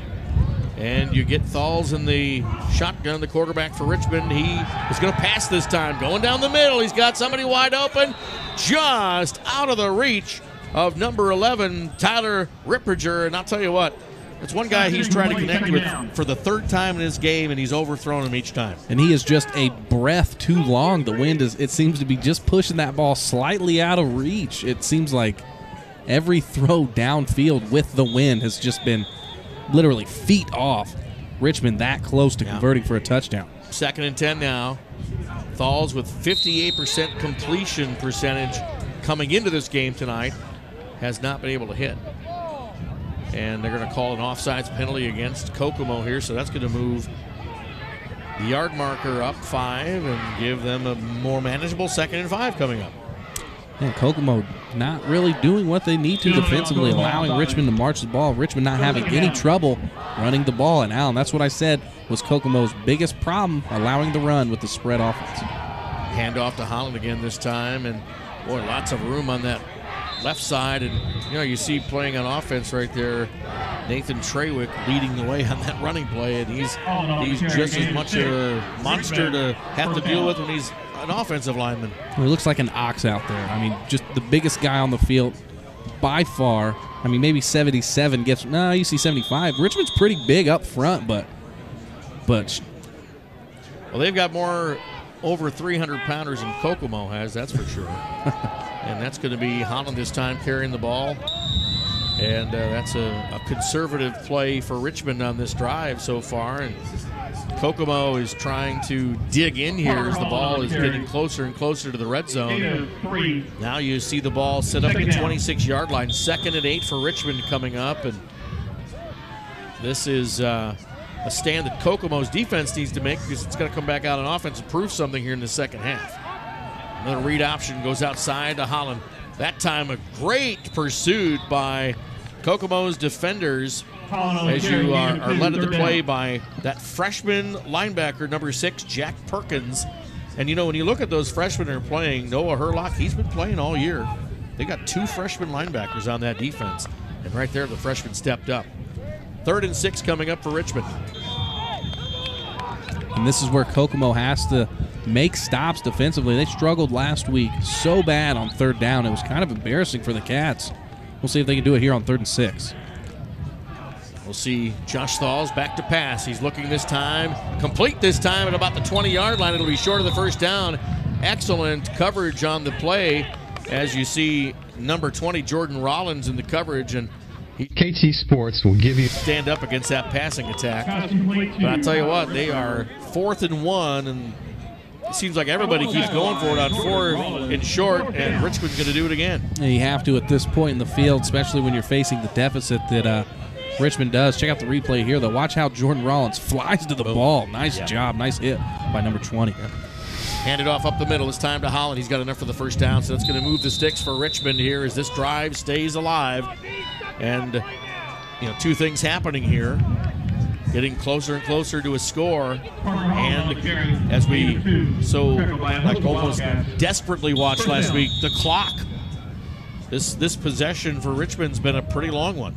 Well, the clock's definitely in Kokomo's favor right now. They want it ticket as much as possible, but all they have to do is prevent a touchdown right now. A gut check right now for Kokomo. This drive has not ended yet. On the 16-yard line. Keeper this time inside of the 5-yard line. Really fooled the Kokomo defense that time as Josh Thalls, the quarterback, keeps it on the left side and has a big gain. 1st and goal for Richmond coming up. Look at him keep it right here. And look at all the arm tackles that Kokomo missed. One right there from 43. You see one right there from number 2. Just ton of arm tackles.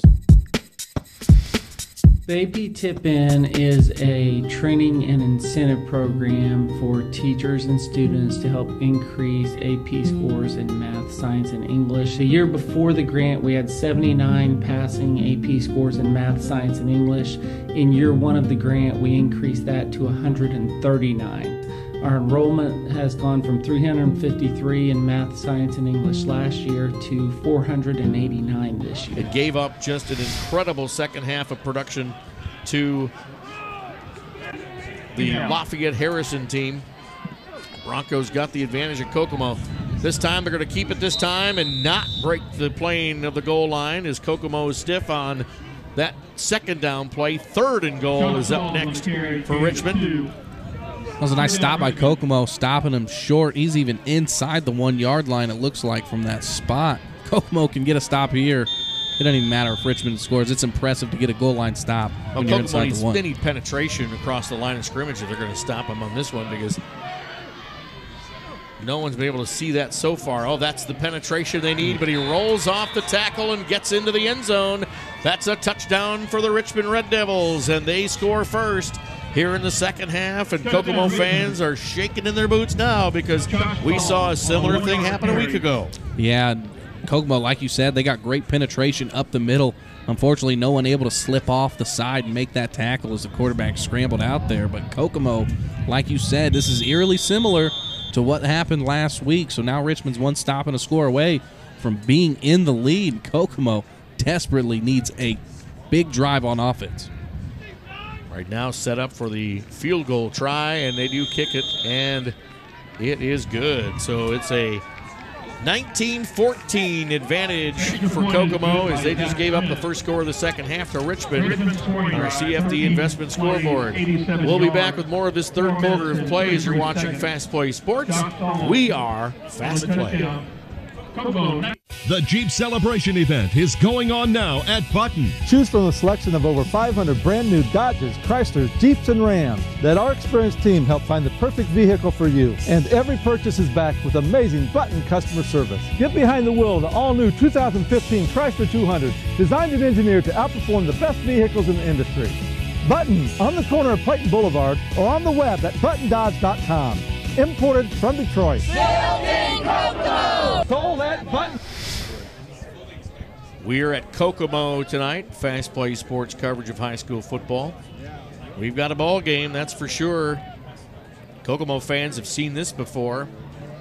Have a good lead at halftime and give up the first score to the visiting team, as this time it's Richmond and the Red Devils getting the score as they've tightened it up now, 19-14 on our CFD investment scoreboard. Now we'll watch this scissors approach to their kickoff here. See if they'll trick everybody into thinking there's going to be an onside kick, and that wind just blew the ball off the tee again. But you see the conversion here. You've got number 44 for, that's Carl. Is it Carl Powell? Is that who that is? No, 34. I'm sorry. You've got Andrew Rice. And this number 3, see how they do that? And then he kicks it with the left foot. And that time I think he got it. Are they going to give it to Richmond? Well, the referee is spotting it at the 10-yard line. The referee is right at the 10-yard line. And now the ball's getting spotted 13 yards deep from the kick. What's going on? That is an incredible turn of events for the Wildcats. If they count that as a legal onside kick, Richmond should have the ball.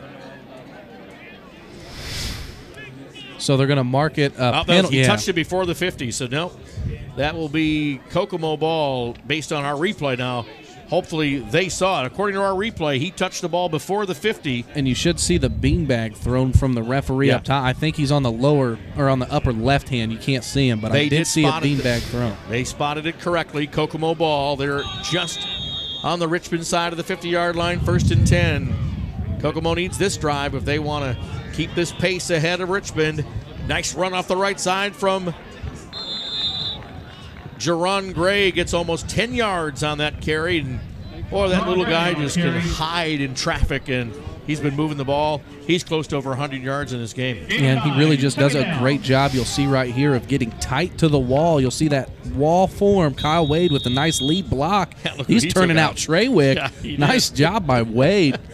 Great to see your quarterback throwing out blocks like that, especially when he's a freshman going against a D1 recruit. No kidding. 2nd down and 1 here for Kokomo.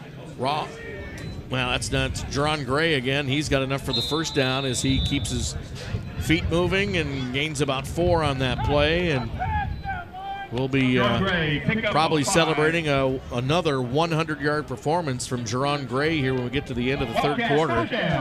Our third quarter presented by Master Creations Jewelers here at Fast Play Sports. I'm Alan James along with Devin Schott. Kokomo with their possession after an onside kick was touched before the ball went a full 10 yards. Set the ball up at the 49-yard line in Richmond territory for Kokomo. 2 first downs already on this, and it's Jerron Gray all the way. Right side of the formation, he gets another 8-yard carry, and he is moving the Kokomo Wildcats. And they're going to continue to run power right until Jerron Gray refuses to pick up a couple yards. That play, 3 plays in a row, I believe. The Kokomo's run it. Jerron Gray picking up at least 7 each time. They look good, especially running to that side of the field. And I tell you what, they're running right at Treywick. He's lined up on that side, so I imagine those double teams from Kokomo are working well. Ball's at the 27-yard line. 2nd down and about a long 2 for the Cats on this play. Under center, Kyle Wade. He's going to hand off to Jerron Gray. Oh, he gets smashed at the line of scrimmage that time. And, wow, he ran into a wall right there. And that was, I mean, who was that? Well, I'll tell you what.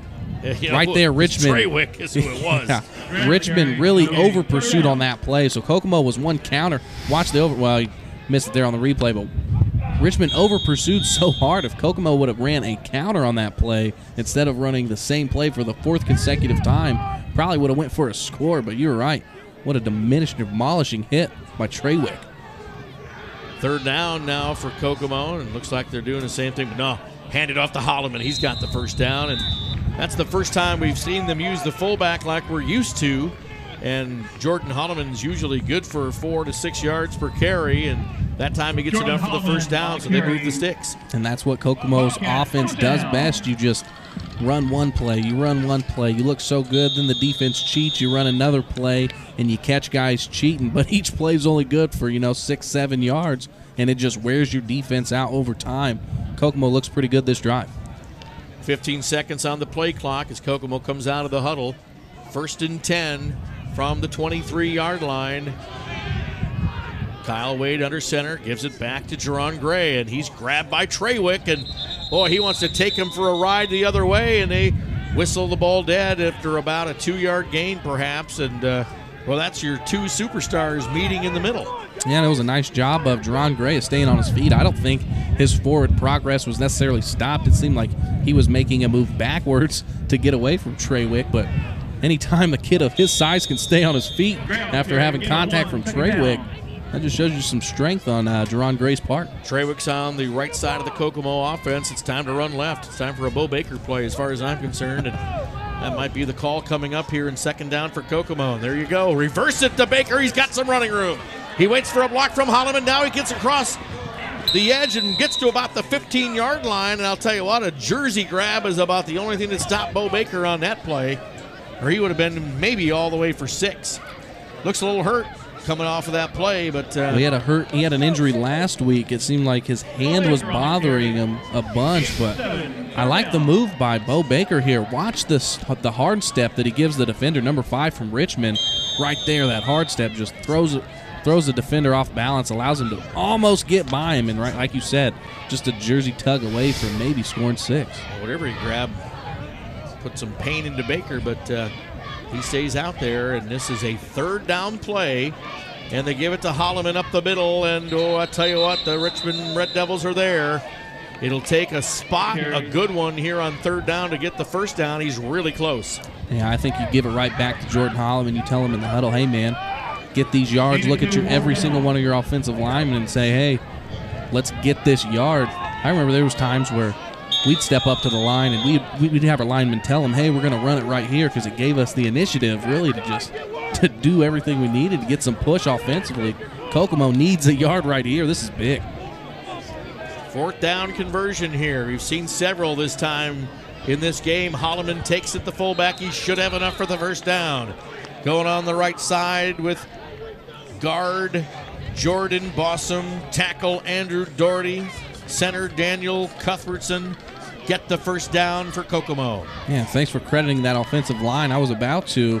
It just seems like they probably don't get as much love as they need to. These guys might be working harder than anybody else on the field. It's tough to be in those foot-to-foot splits. It'll wear you out. 1st and 10 for Kokomo. The ball's on the 12-yard line. This is an important scoring opportunity for the Kokomo Wildcats, and Jerron Gray slips as he gets to the line of scrimmage and is stopped short this time. Maybe a 2-yard gain on 1st down, but he has been miraculous in the crowd here throughout this game. I'll bet he's past 100 yards here as the clock is going to run down to end our 3rd period of play, and that's of course presented by Master Creations Jewelers. Thank you guys so much. We'll be back after these messages for the exciting 4th quarter of play here from Kokomo. Stay with Fast Play Sports. We are Fast Play. Men and women of UAW 1166 are committed to a great product and a great community. UAW 1166 represents the workers at the Kokomo casting plant. Proud to have helped Chrysler resume its role as a leader in the automotive industry.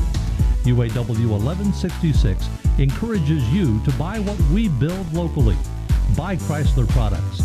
Strength and solidarity, more important than ever. Back we are, ready for the fourth quarter of this Richmond at Kokomo game tonight from Walter Cross Field on the campus of Kokomo High School. Fast Play Sports coverage presented by the Kokomo Perspective newspaper and by Xfinity Channel 81. Look for us Wednesday nights on Channel 81. And look for us on demand from Xfinity. Fast Play Sports coverage of Indiana high school sports. Here with football season winding down, we'll be ready for basketball come the week of Thanksgiving, won't we? Yeah, talk about basketball in Indiana. Those go hand in hand. I mean, I think maybe our viewers will enjoy our basketball product a little more.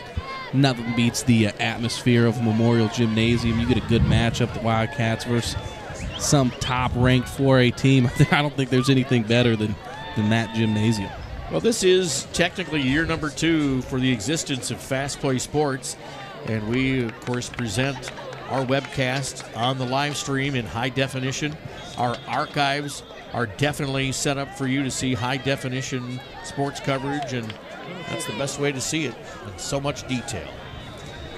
Kokomo, second down here. The ball set at the 10-yard line, but now somebody's going to call a timeout or something going on here. So let's take a moment and thank one of our sponsors as the fine folks at Bella Pizzeria and the Markland Mall support our Fast Play Sports crew by providing pizza for everybody to eat.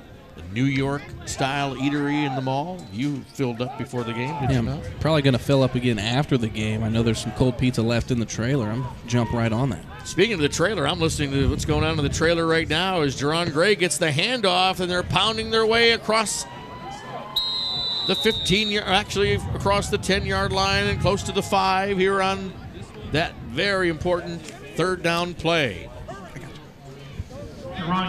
We're into the fourth quarter here of this game. Richmond and Kokomo. Kokomo threatening to score once again. They've got to do something with a 3rd down and 4 coming up. Here comes freshman quarterback Kyle Wade bringing his team to the line, but now a timeout is called by Richmond.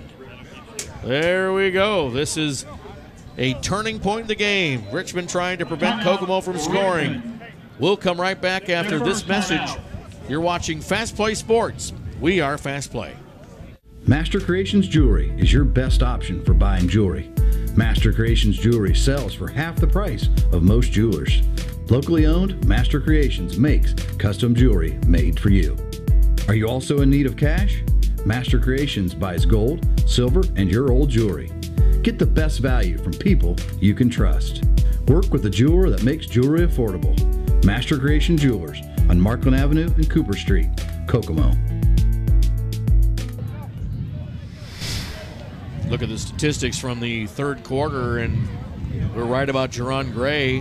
He's netted 127 yards on the ground for Kokomo. On the other side of the ball for Richmond, Parker Holland is now at 103 yards. He's had a big second half. Yeah, great third quarter from Holland. He really dominated that last drive for Richmond. 3rd down and 4 for the Kokomo Wildcats. They are at the 10, call it the 6-yard line here. They hand off. It's going to be a keeper by Wade as he tries to get his momentum across that first down marker. And it's going to be very close to first down yardage. I think you go right back to Jordan Holloman again. Kokomo tried to throw some different kind of motion in there, throw him off. Seems like Richmond might be keying on the motion guy.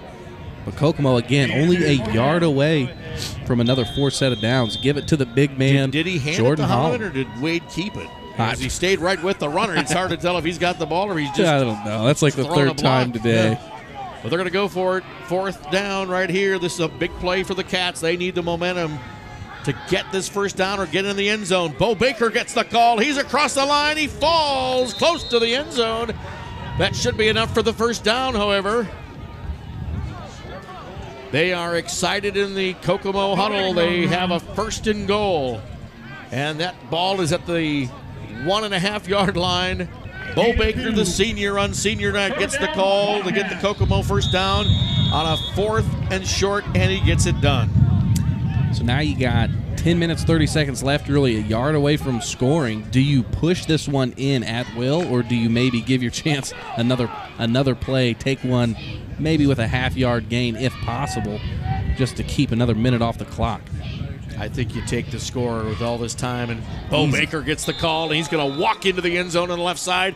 Touchdown for the senior here tonight, and his running mate, Jerron Gray, gives him a pat, and here comes the rest of those players to congratulate Bo Baker on another touchdown this year. You can tell Richmond was guessing the play up the middle there. Bo Baker took the handoff or the pitch. Probably could have walked in the end zone. Nobody on the outside for Richmond.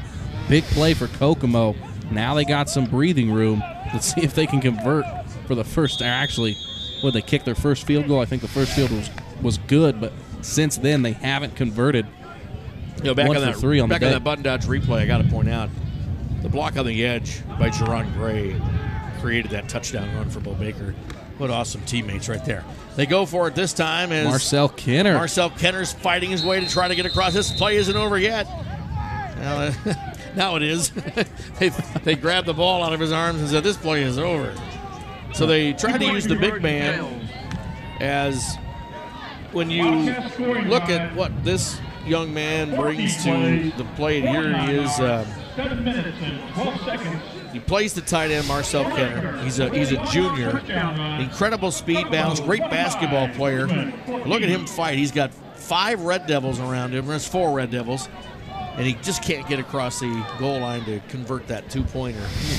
Credit the Red Devils there for sure, because Marcel Kenner was a small step away from the end zone. It looked like the nose of that football was at the half-yard line, and Richmond stepped up, not allowing him to convert there. Yeah. That could be big going down the stretch, but right now Kokomo up by 2 scores.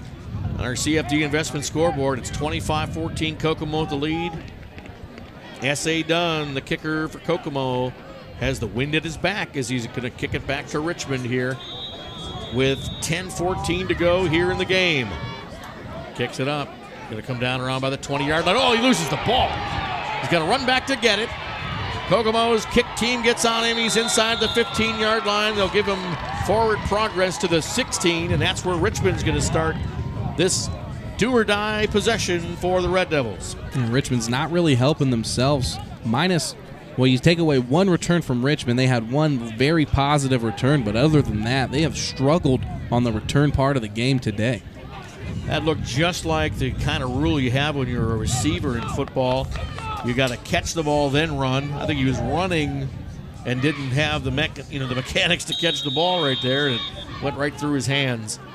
So that's going to cost him as they set the ball up to 16.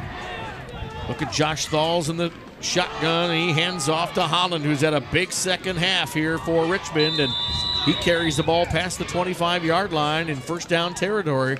It's those types of runs early in drives that Kokomo just has to stop. The ball come. They were just starting that replay for the kick return, and I'll watch it go through the Red Devils' hands there. But right back to action here. Was there a penalty on the play, or what's got us slowed down here? They have stopped the clock. Seeing if they need to measure the ball. They're going to actually measure. After the first down run, they want to measure to see if he carried the ball enough for a first down. Here comes the chain gang here. Stretch it out and see if he looks like he's short, maybe by an inch. That's my guess. More than an inch, but it's close. It'll be second down coming up. So they'll get the chain gang off the field, restart the clock, and the Red Devils will go for their second down play. I'll tell you what, with the success they've had running the ball, I think Richmond takes a shot down the field, tries to catch Kokomo sleeping here. They're probably going to pick up the first down regardless of what down it is. They still got 3 shots at it. Take one shot down the field. Who could it hurt, especially when you're down 2 scores in the fourth? They're just spreading out the Kokomo defense here on second down. They hand it off to, I don't know if that's Holland that time or not. I'll get a good look at who carried the ball here on that first down play. Looks like that was Holland. Yep, it was.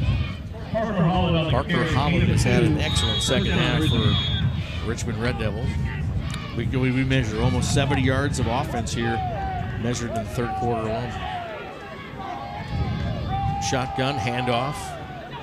Boy, caught from behind that time. Great defensive speed shown by the big man. That was number 67 with the Kokomo defense. And that would be Markel Freeman with the tackle from behind on Holland. And that's what Kokomo's really had trouble doing, is stepping up in those early downs and creating stops right there. A gain of nothing.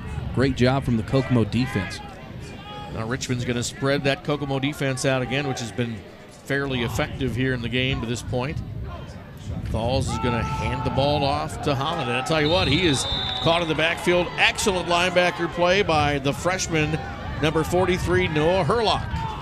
And Richmond just might not have the confidence in their passing game right now. Well, when you consider the success of the running game you have, well, why would they throw the ball? But I expect them to throw on this 3rd and long. Kokomo doing what they got to do to stop the run.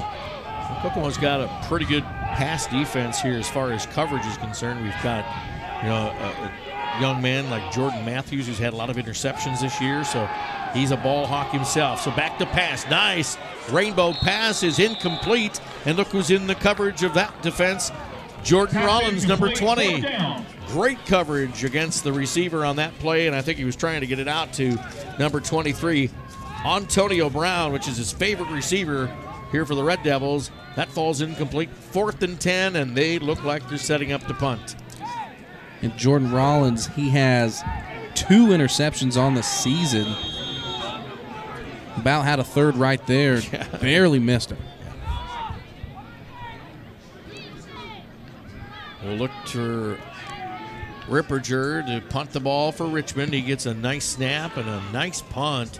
It's going to come down around the 35, and here comes Rollins coming back with the ball. He'll cross the 45-yard line, and Kokomo's going to set up on offense here with only 8:20 to go in the game. Putting him right at the 45-yard line, Kokomo territory.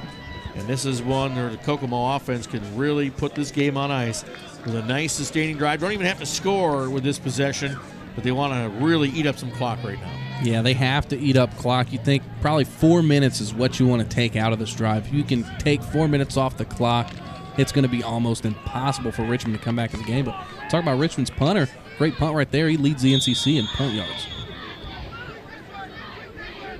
Quarterback Kyle Wade under center. Give it to Jerron Gray, who's got some opening right there, but nice tackle on the play as they wrap him up the line of scrimmage. Number 54, Randall Lambert, the senior for Richmond. The linebacker makes the tackle, and it's just a 2-yard carry for Jerron Gray on 1st down. The key here is just keeping your composure, not letting yourself get too high, not letting yourself get too low, just keeping that even keel and maintaining those long drives.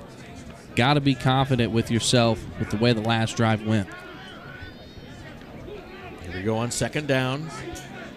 Bo Baker goes in motion, but I think quarterback Kyle Wade kept the ball. If he would have handed off to Jordan Holloman, Holloman had some running room right there, but you know who they didn't fool? Getting up on the bottom of the pile is number 66, Nathan Traylor.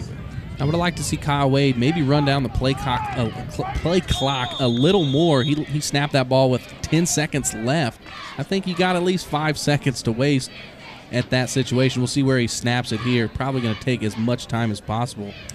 Coach Colby seems to be holding on to him as long as possible. He's going to have but I think he's going to burn a timeout. Right, I think that letting the play clock run down. He's sporting a little bit of a tingle after that play. I think the coach is kind of holding him to the sideline because he's got to take a timeout because his quarterback is a little bit hurt. Yeah, smart play by Coach Colby. Let the clock run down to 1, called the timeout, gives his quarterback an extra second to get ready. 3rd down play coming up after the timeout. We'll take a quick commercial break. Stay with us. We are Fast Play. KT Sports will give you the latest in local sports scores, news, and features right where you want them. In the Kokomo Tribune and at kokomotribune.com. KT Sports will bring you last night's touchdown passes, smashes and saves, and a preview of what you can expect at the latest tennis match and cross-country finish line. Your neighbor's kids, your son, your niece, your grandkids, KT Sports will bring their games right to your doorstep. Positively part of the game, KT Sports. Faces a 3rd down and 8 for a conversion here as the ball is at the 47-yard line of Kokomo territory. Quarterback Kyle Wade had a little stinger at the end of that last play as he was tackled by Richmond's Nathan Trawick, and I think the coach took a timeout to let his quarterback work that out, whatever was tingling on his body.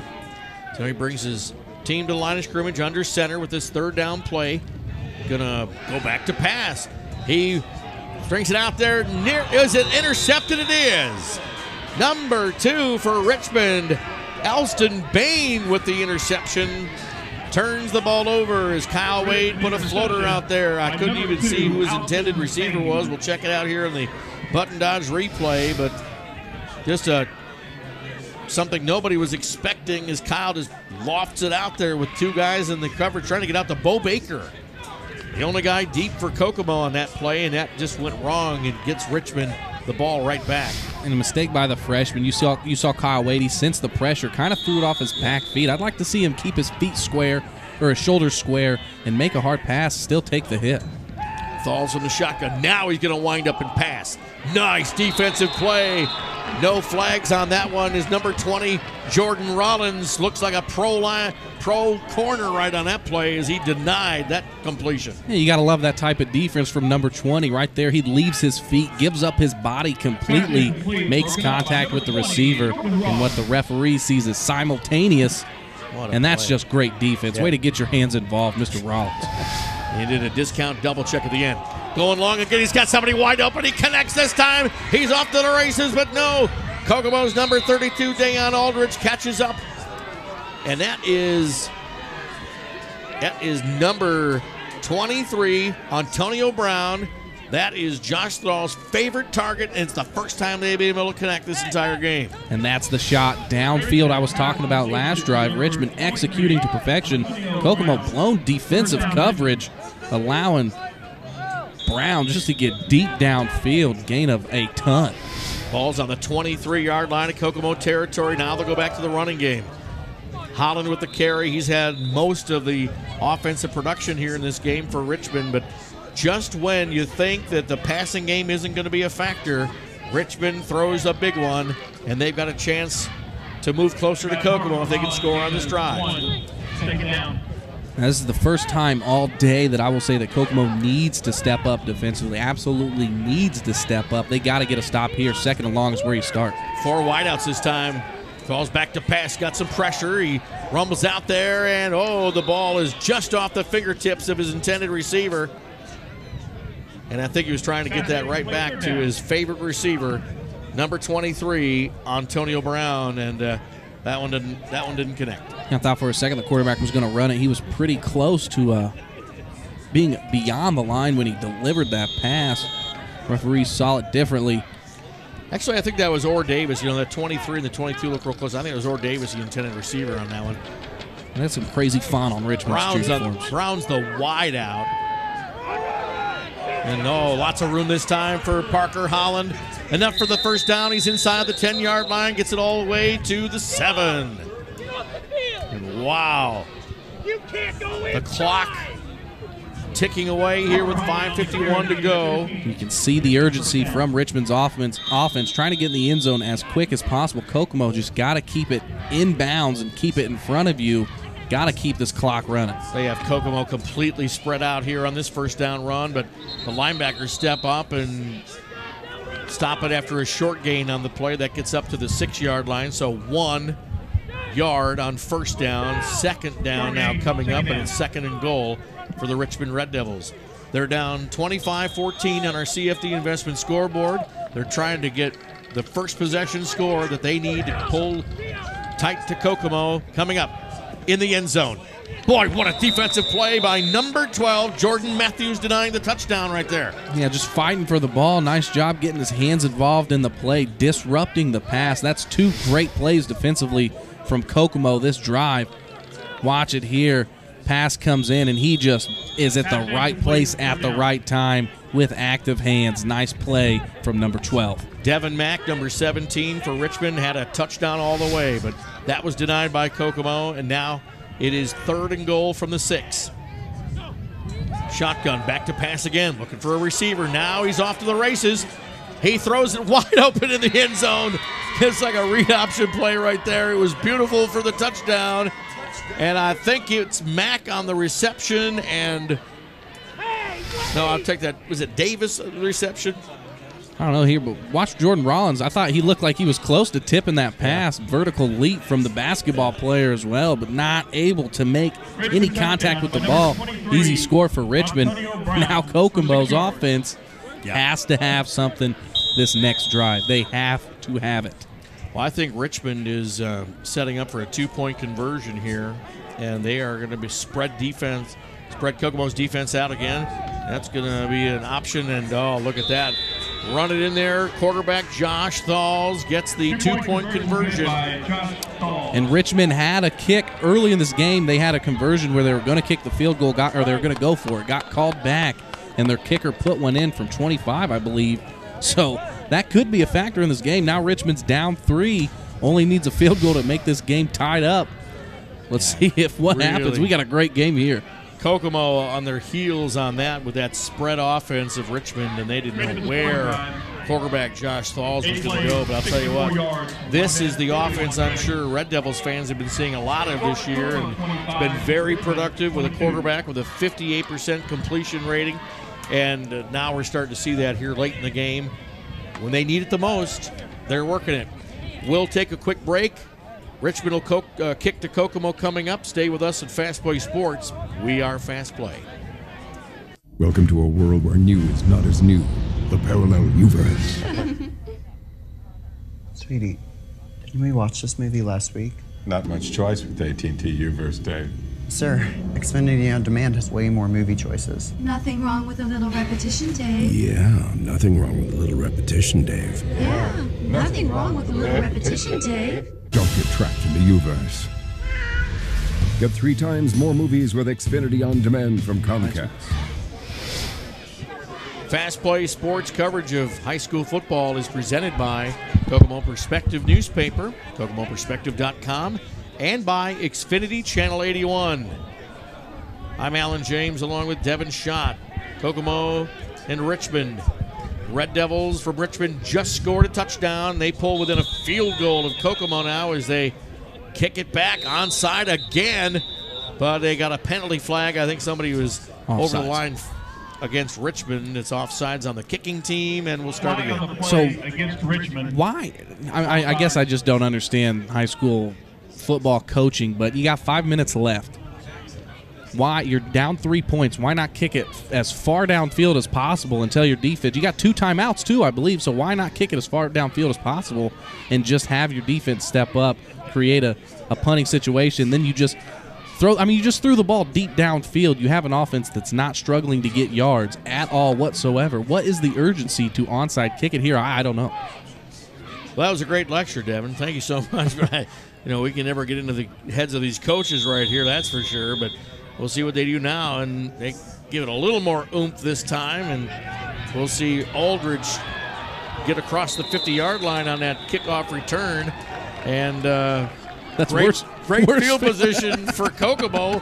I understand your argument, but my gosh, it's so hard to read the minds of these coaches. And, hey, we won't know how smart that was until the end of this game, so we've got 5 minutes and 3 seconds basically to figure out the outcome of that one. You put it in this perspective, they got better field position now than if they were to recover an onside kick at the 10-yard mark. So maybe the coach was thinking that was going to be the case. It's the best bet that he's got so far. So here comes Kokomo's starting offense. Jerron Gray gets the grab, and he's got some running room outside. A great block by Wade, but I got to tell you, great tackle by Richmond's Dwan Claiborne. He really saved a touchdown right there, because I think if Jerron Gray would have gotten past his tackle, he would have been off to the races. He would have made it to the end zone. It looked like a horse collar tackle, maybe ripped down by his neck, but nonetheless, great pickup. It's a big kid. Claiborne stands about 5'10". Jerron Gray 5'8", so it looked like he was kind of a monster when he tackled him right here on our button dodge replay. But look at that. Boy, I think Jerron Gray gets past that tackle, and he's gone. 1st and 10 for Kokomo now. Now it's Bo Baker's turn.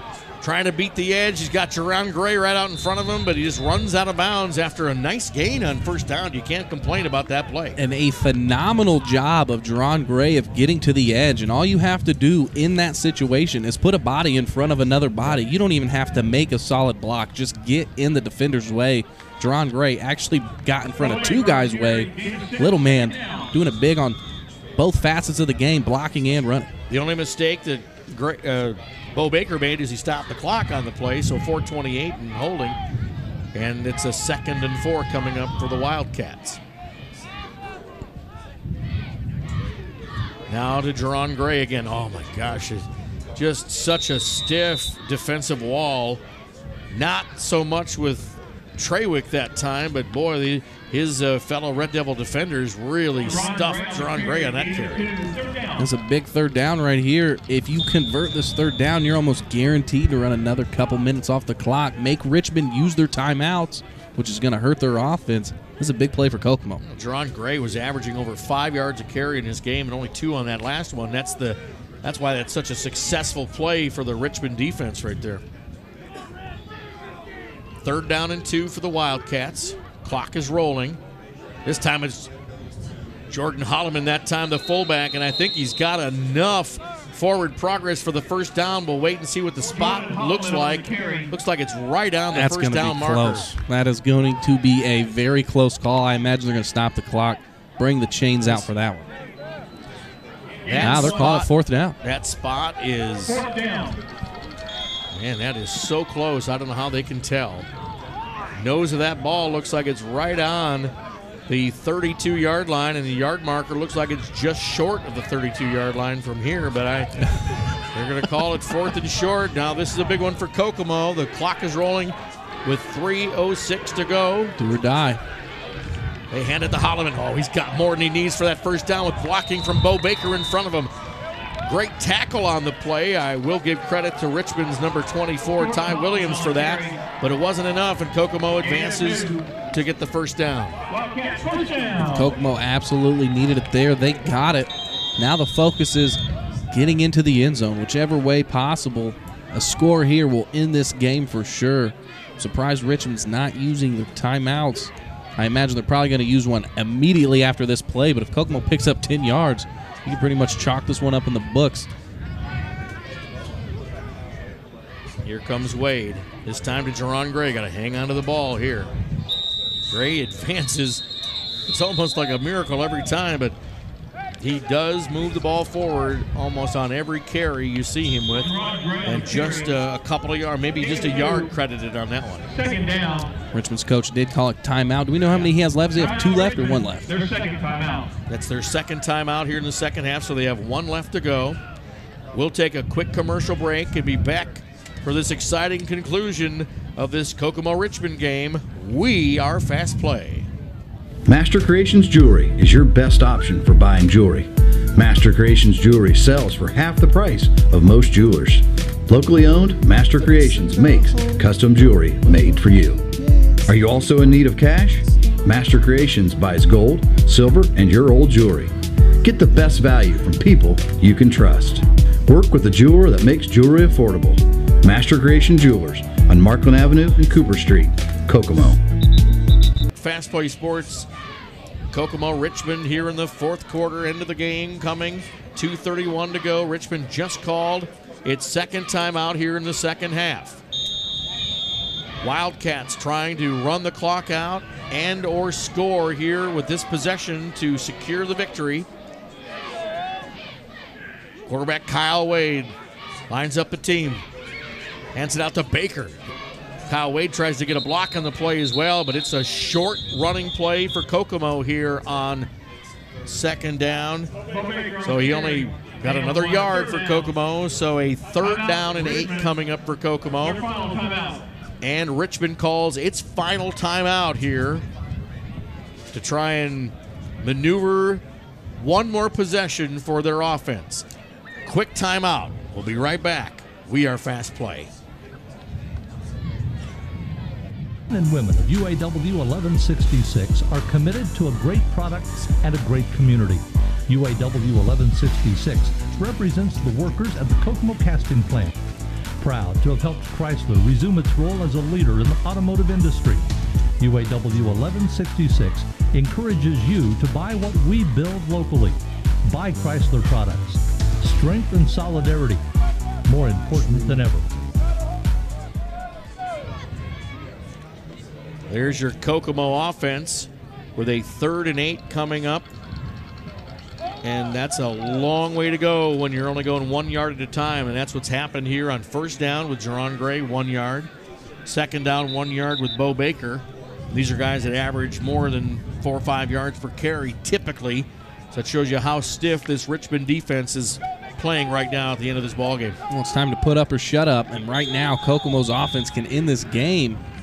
If not, they're going to put it in the hands of the defense. No more timeouts for Richmond. Jerron Gray comes outside. He's got some running room. He's going to actually pass the ball to Bo Baker. Baker's got a chance to score. He gets inside the 5. Wow. Creative. An option play, and it fools everybody, gets the whole press box excited, and Kokomo puts the ball inside the 5. He said Coach Colby wasn't unpredictable early. Didn't have any tricks up his sleeve. I call that a rabbit out of the hat, pulling the halfback pass out of the book when you need it most. I think Kokomo just chalked up a win. Great play call from Brett Colby. Well, now the clock is in Kokomo's favor. They don't even have to get it in on the first try here, but I think Jerron Gray had the running room to get the first down by himself. Yeah. Bo Baker's going to get that left side sweep again, and that's going to be the touchdown that seals the win. Right there, Bo Baker on senior night, 2 touchdowns.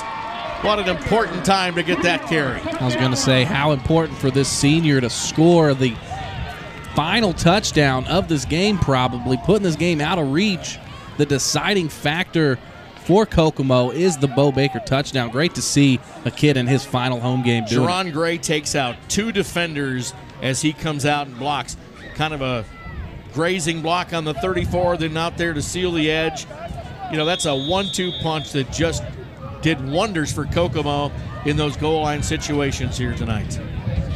Yeah, Kokomo looked great that drive. They faced a lot of adversity, but they stepped up and got it done when they needed to. I'm just still in awe by that play call. What a nice play call from Kokomo. Great feeling.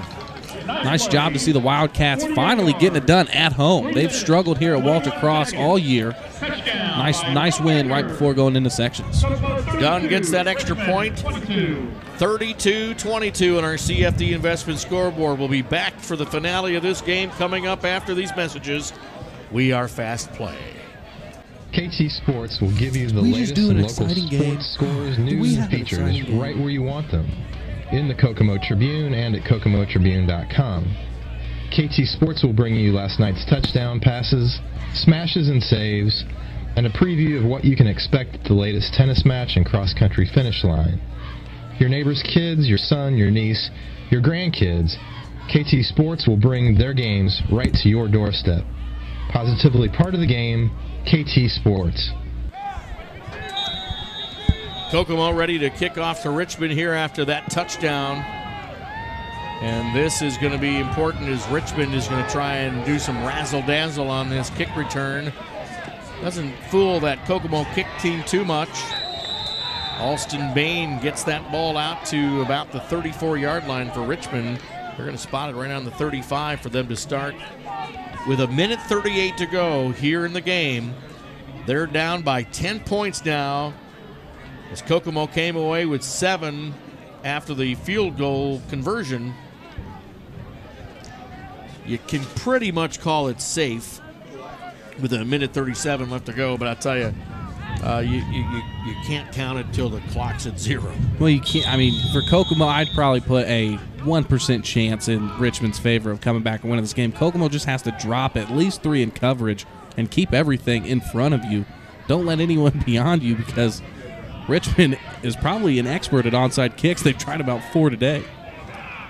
Here we go as Josh Thalls is going to be doing what he does best. He's back to pass, and that ball nearly intercepted by number 2, Keon Washington, but I think there's a holding call in the backfield, and that's going to cost Richmond because it's a spot foul plus 10 yards, and that could really march them back. I'd take the penalty. I'd decline it.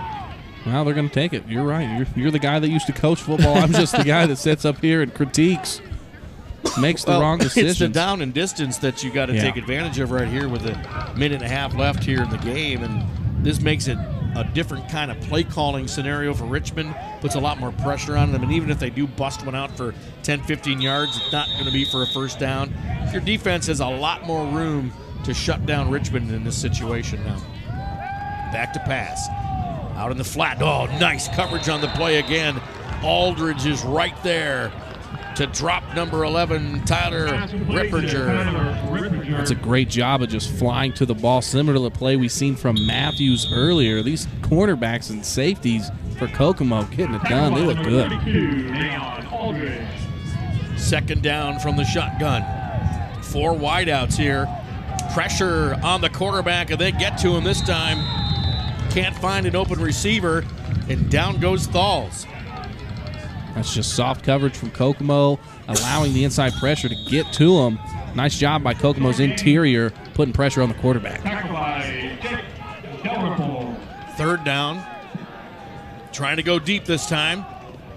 Coverage is right there as Kokomo is still struggling to get down the receiver. It looked like Antonio Brown on the reception that time for Richmond.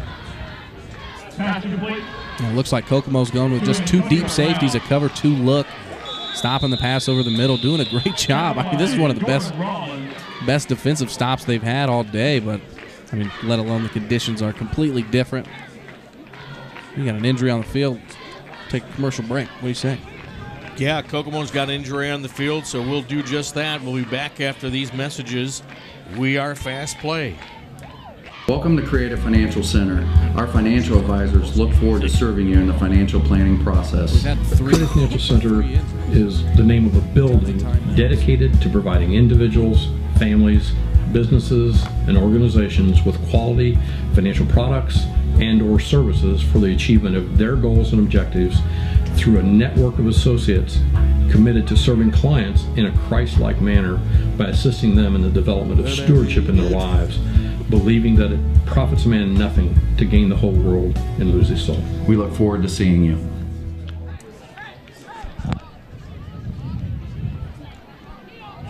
Back we are. Fast Play Sports coverage of this excellent Friday night contest. Last one of the regular season between Kokomo and Richmond tonight.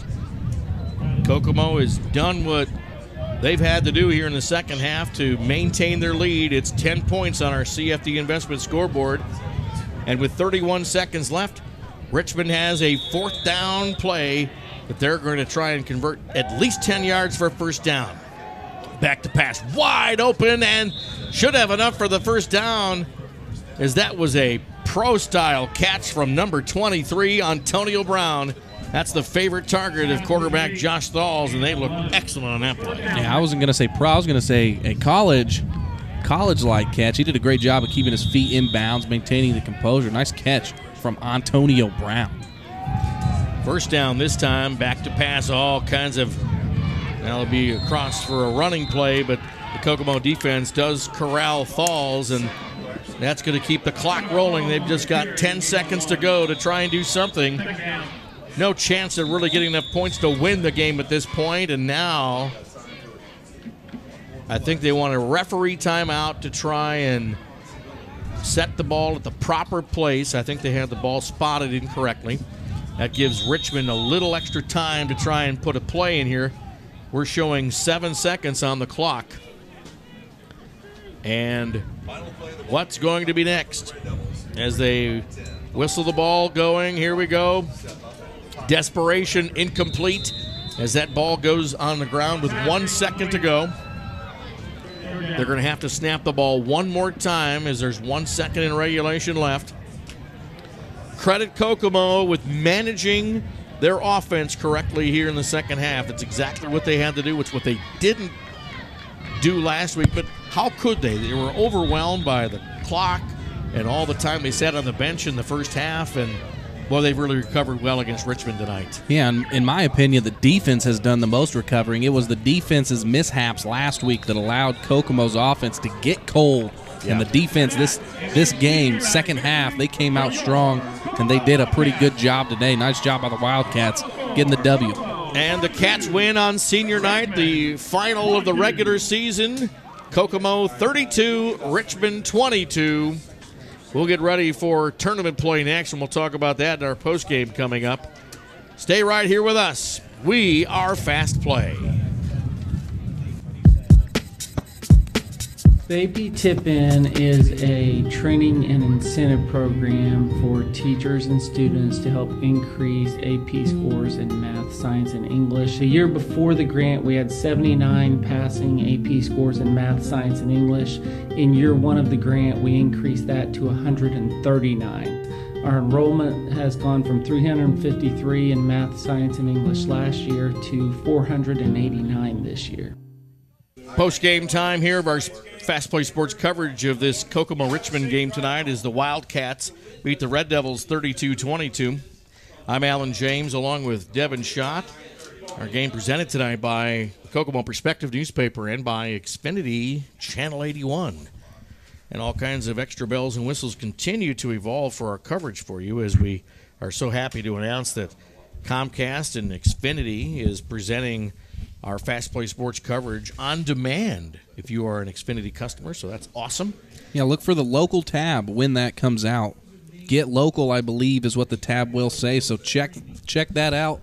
Watch Fast Play on demand. And, of course, in high definition on our archive at fastplaysports.com, that'll be immediately ready to be posted after conclusion of our telecast here tonight. So as we wait just a little while longer for the statistics of the whole game to come our way, we really have to credit the ability of Brett Colby to have something of a surprise for Richmond tonight, and it came on that third down conversion play when Jerron Gray had a chance to do a halfback pass to Bo Baker, and that was a big play for – it almost scored, but it was the first down that Kokomo needed to really put this game on ice, and without that, who knows what this outcome might have been. Yeah, we saw Kokomo use that play early in the game. I forget which matchup it was. It might have been McCutcheon, or it might have been last week against Harrison, but Kokomo used that halfback pass early. You'd like to not use that halfback pass ever in case you run into situations like that. That was textbook. That's when you pull that kind of play out of your hat. Kokomo succeeded, textbook. Well, it's a victory in the final regular season game of the year, so Kokomo ends with a 6-3 record, and that is what they'll be ready to build upon as they think about facing Harrison in that sectional game in 2 weeks. Kokomo, with the way the whole tournament is set up, gets next Friday off. So does Harrison, so it's not like there's any advantage there. Richmond, however, is going to be playing next week, as they're going to be playing Indianapolis Cathedral in the first week of sectional play, and that's going to be a pretty tough contest for them. Yeah, it should be a good game. Cathedral's record doesn't really correlate to how good they are. They play one of the toughest schedules in the state of Indiana.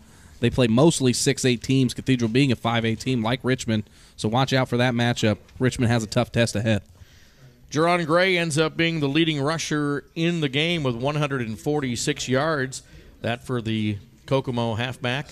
And for Richmond, Parker Holland had a big night too, finishing with 132 yards. And that was on 26 carries. Jerron Gray had 30 carries. Bo Baker ended up with 48 yards in the game. And Kyle Wade ended up 2 for 6 for 60 yards. Jerron Gray is credited with a pass and a completion for 21 yards.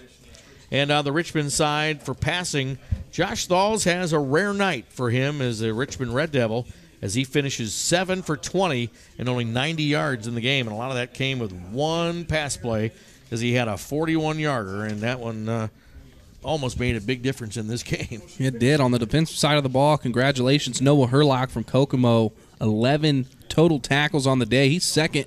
Game high was Nathan Trawick, obviously the big guy going to possibly Miami of Ohio, got it done. But 12 tackles, that looks like a great day from somebody, but Kokomo containing him, in my opinion. That kid could easily go for 15-plus tackles in a game. Both teams huddled up in the middle of the field out there, and the referees are talking. No, I wonder what's going on out there. But we'll have our final thoughts coming up after these final words from our sponsors here. We are Fast Play. The Jeep Celebration event is going on now at Button. Choose from a selection of over 500 brand new Dodges, Chrysler, Jeeps, and Rams. Let our experienced team help find the perfect vehicle for you. And every purchase is backed with amazing Button customer service. Get behind the wheel of the all-new 2015 Chrysler 200, designed and engineered to outperform the best vehicles in the industry. Button, on the corner of Clayton Boulevard, or on the web at buttondodge.com. Imported from Detroit. Built in Kokomo. Sold at Button. Welcome to a world where new is not as new. The parallel universe. Sweetie, didn't we watch this movie last week? Not much choice with AT&T Uverse, Dave. Sir, Xfinity On Demand has way more movie choices. Nothing wrong with a little repetition, Dave. Yeah, nothing wrong with a little repetition, Dave. Yeah, nothing wrong with a little repetition, Dave. Don't get trapped in the Uverse. Get 3 times more movies with Xfinity On Demand from Comcast.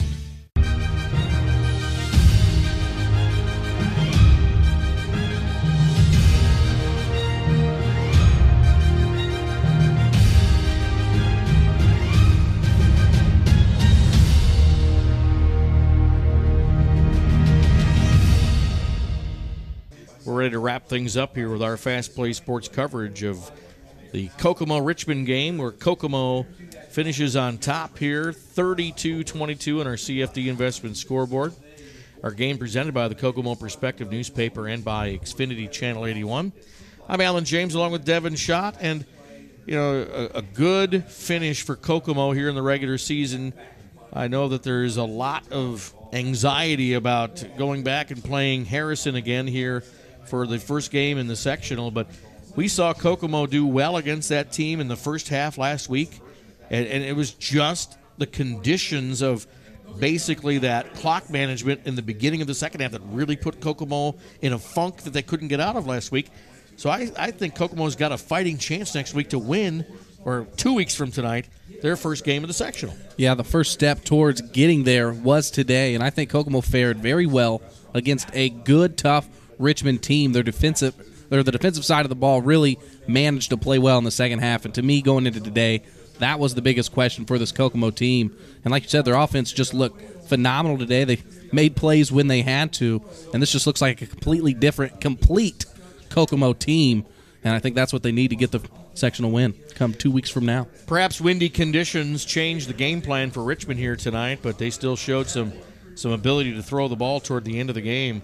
But Kokomo did it on the ground like they typically do. There were a couple of pass plays that meant a lot, like the touchdown pass at the end of the first half that really sparked a great jubilation to end the half, so that was very good for Kokomo.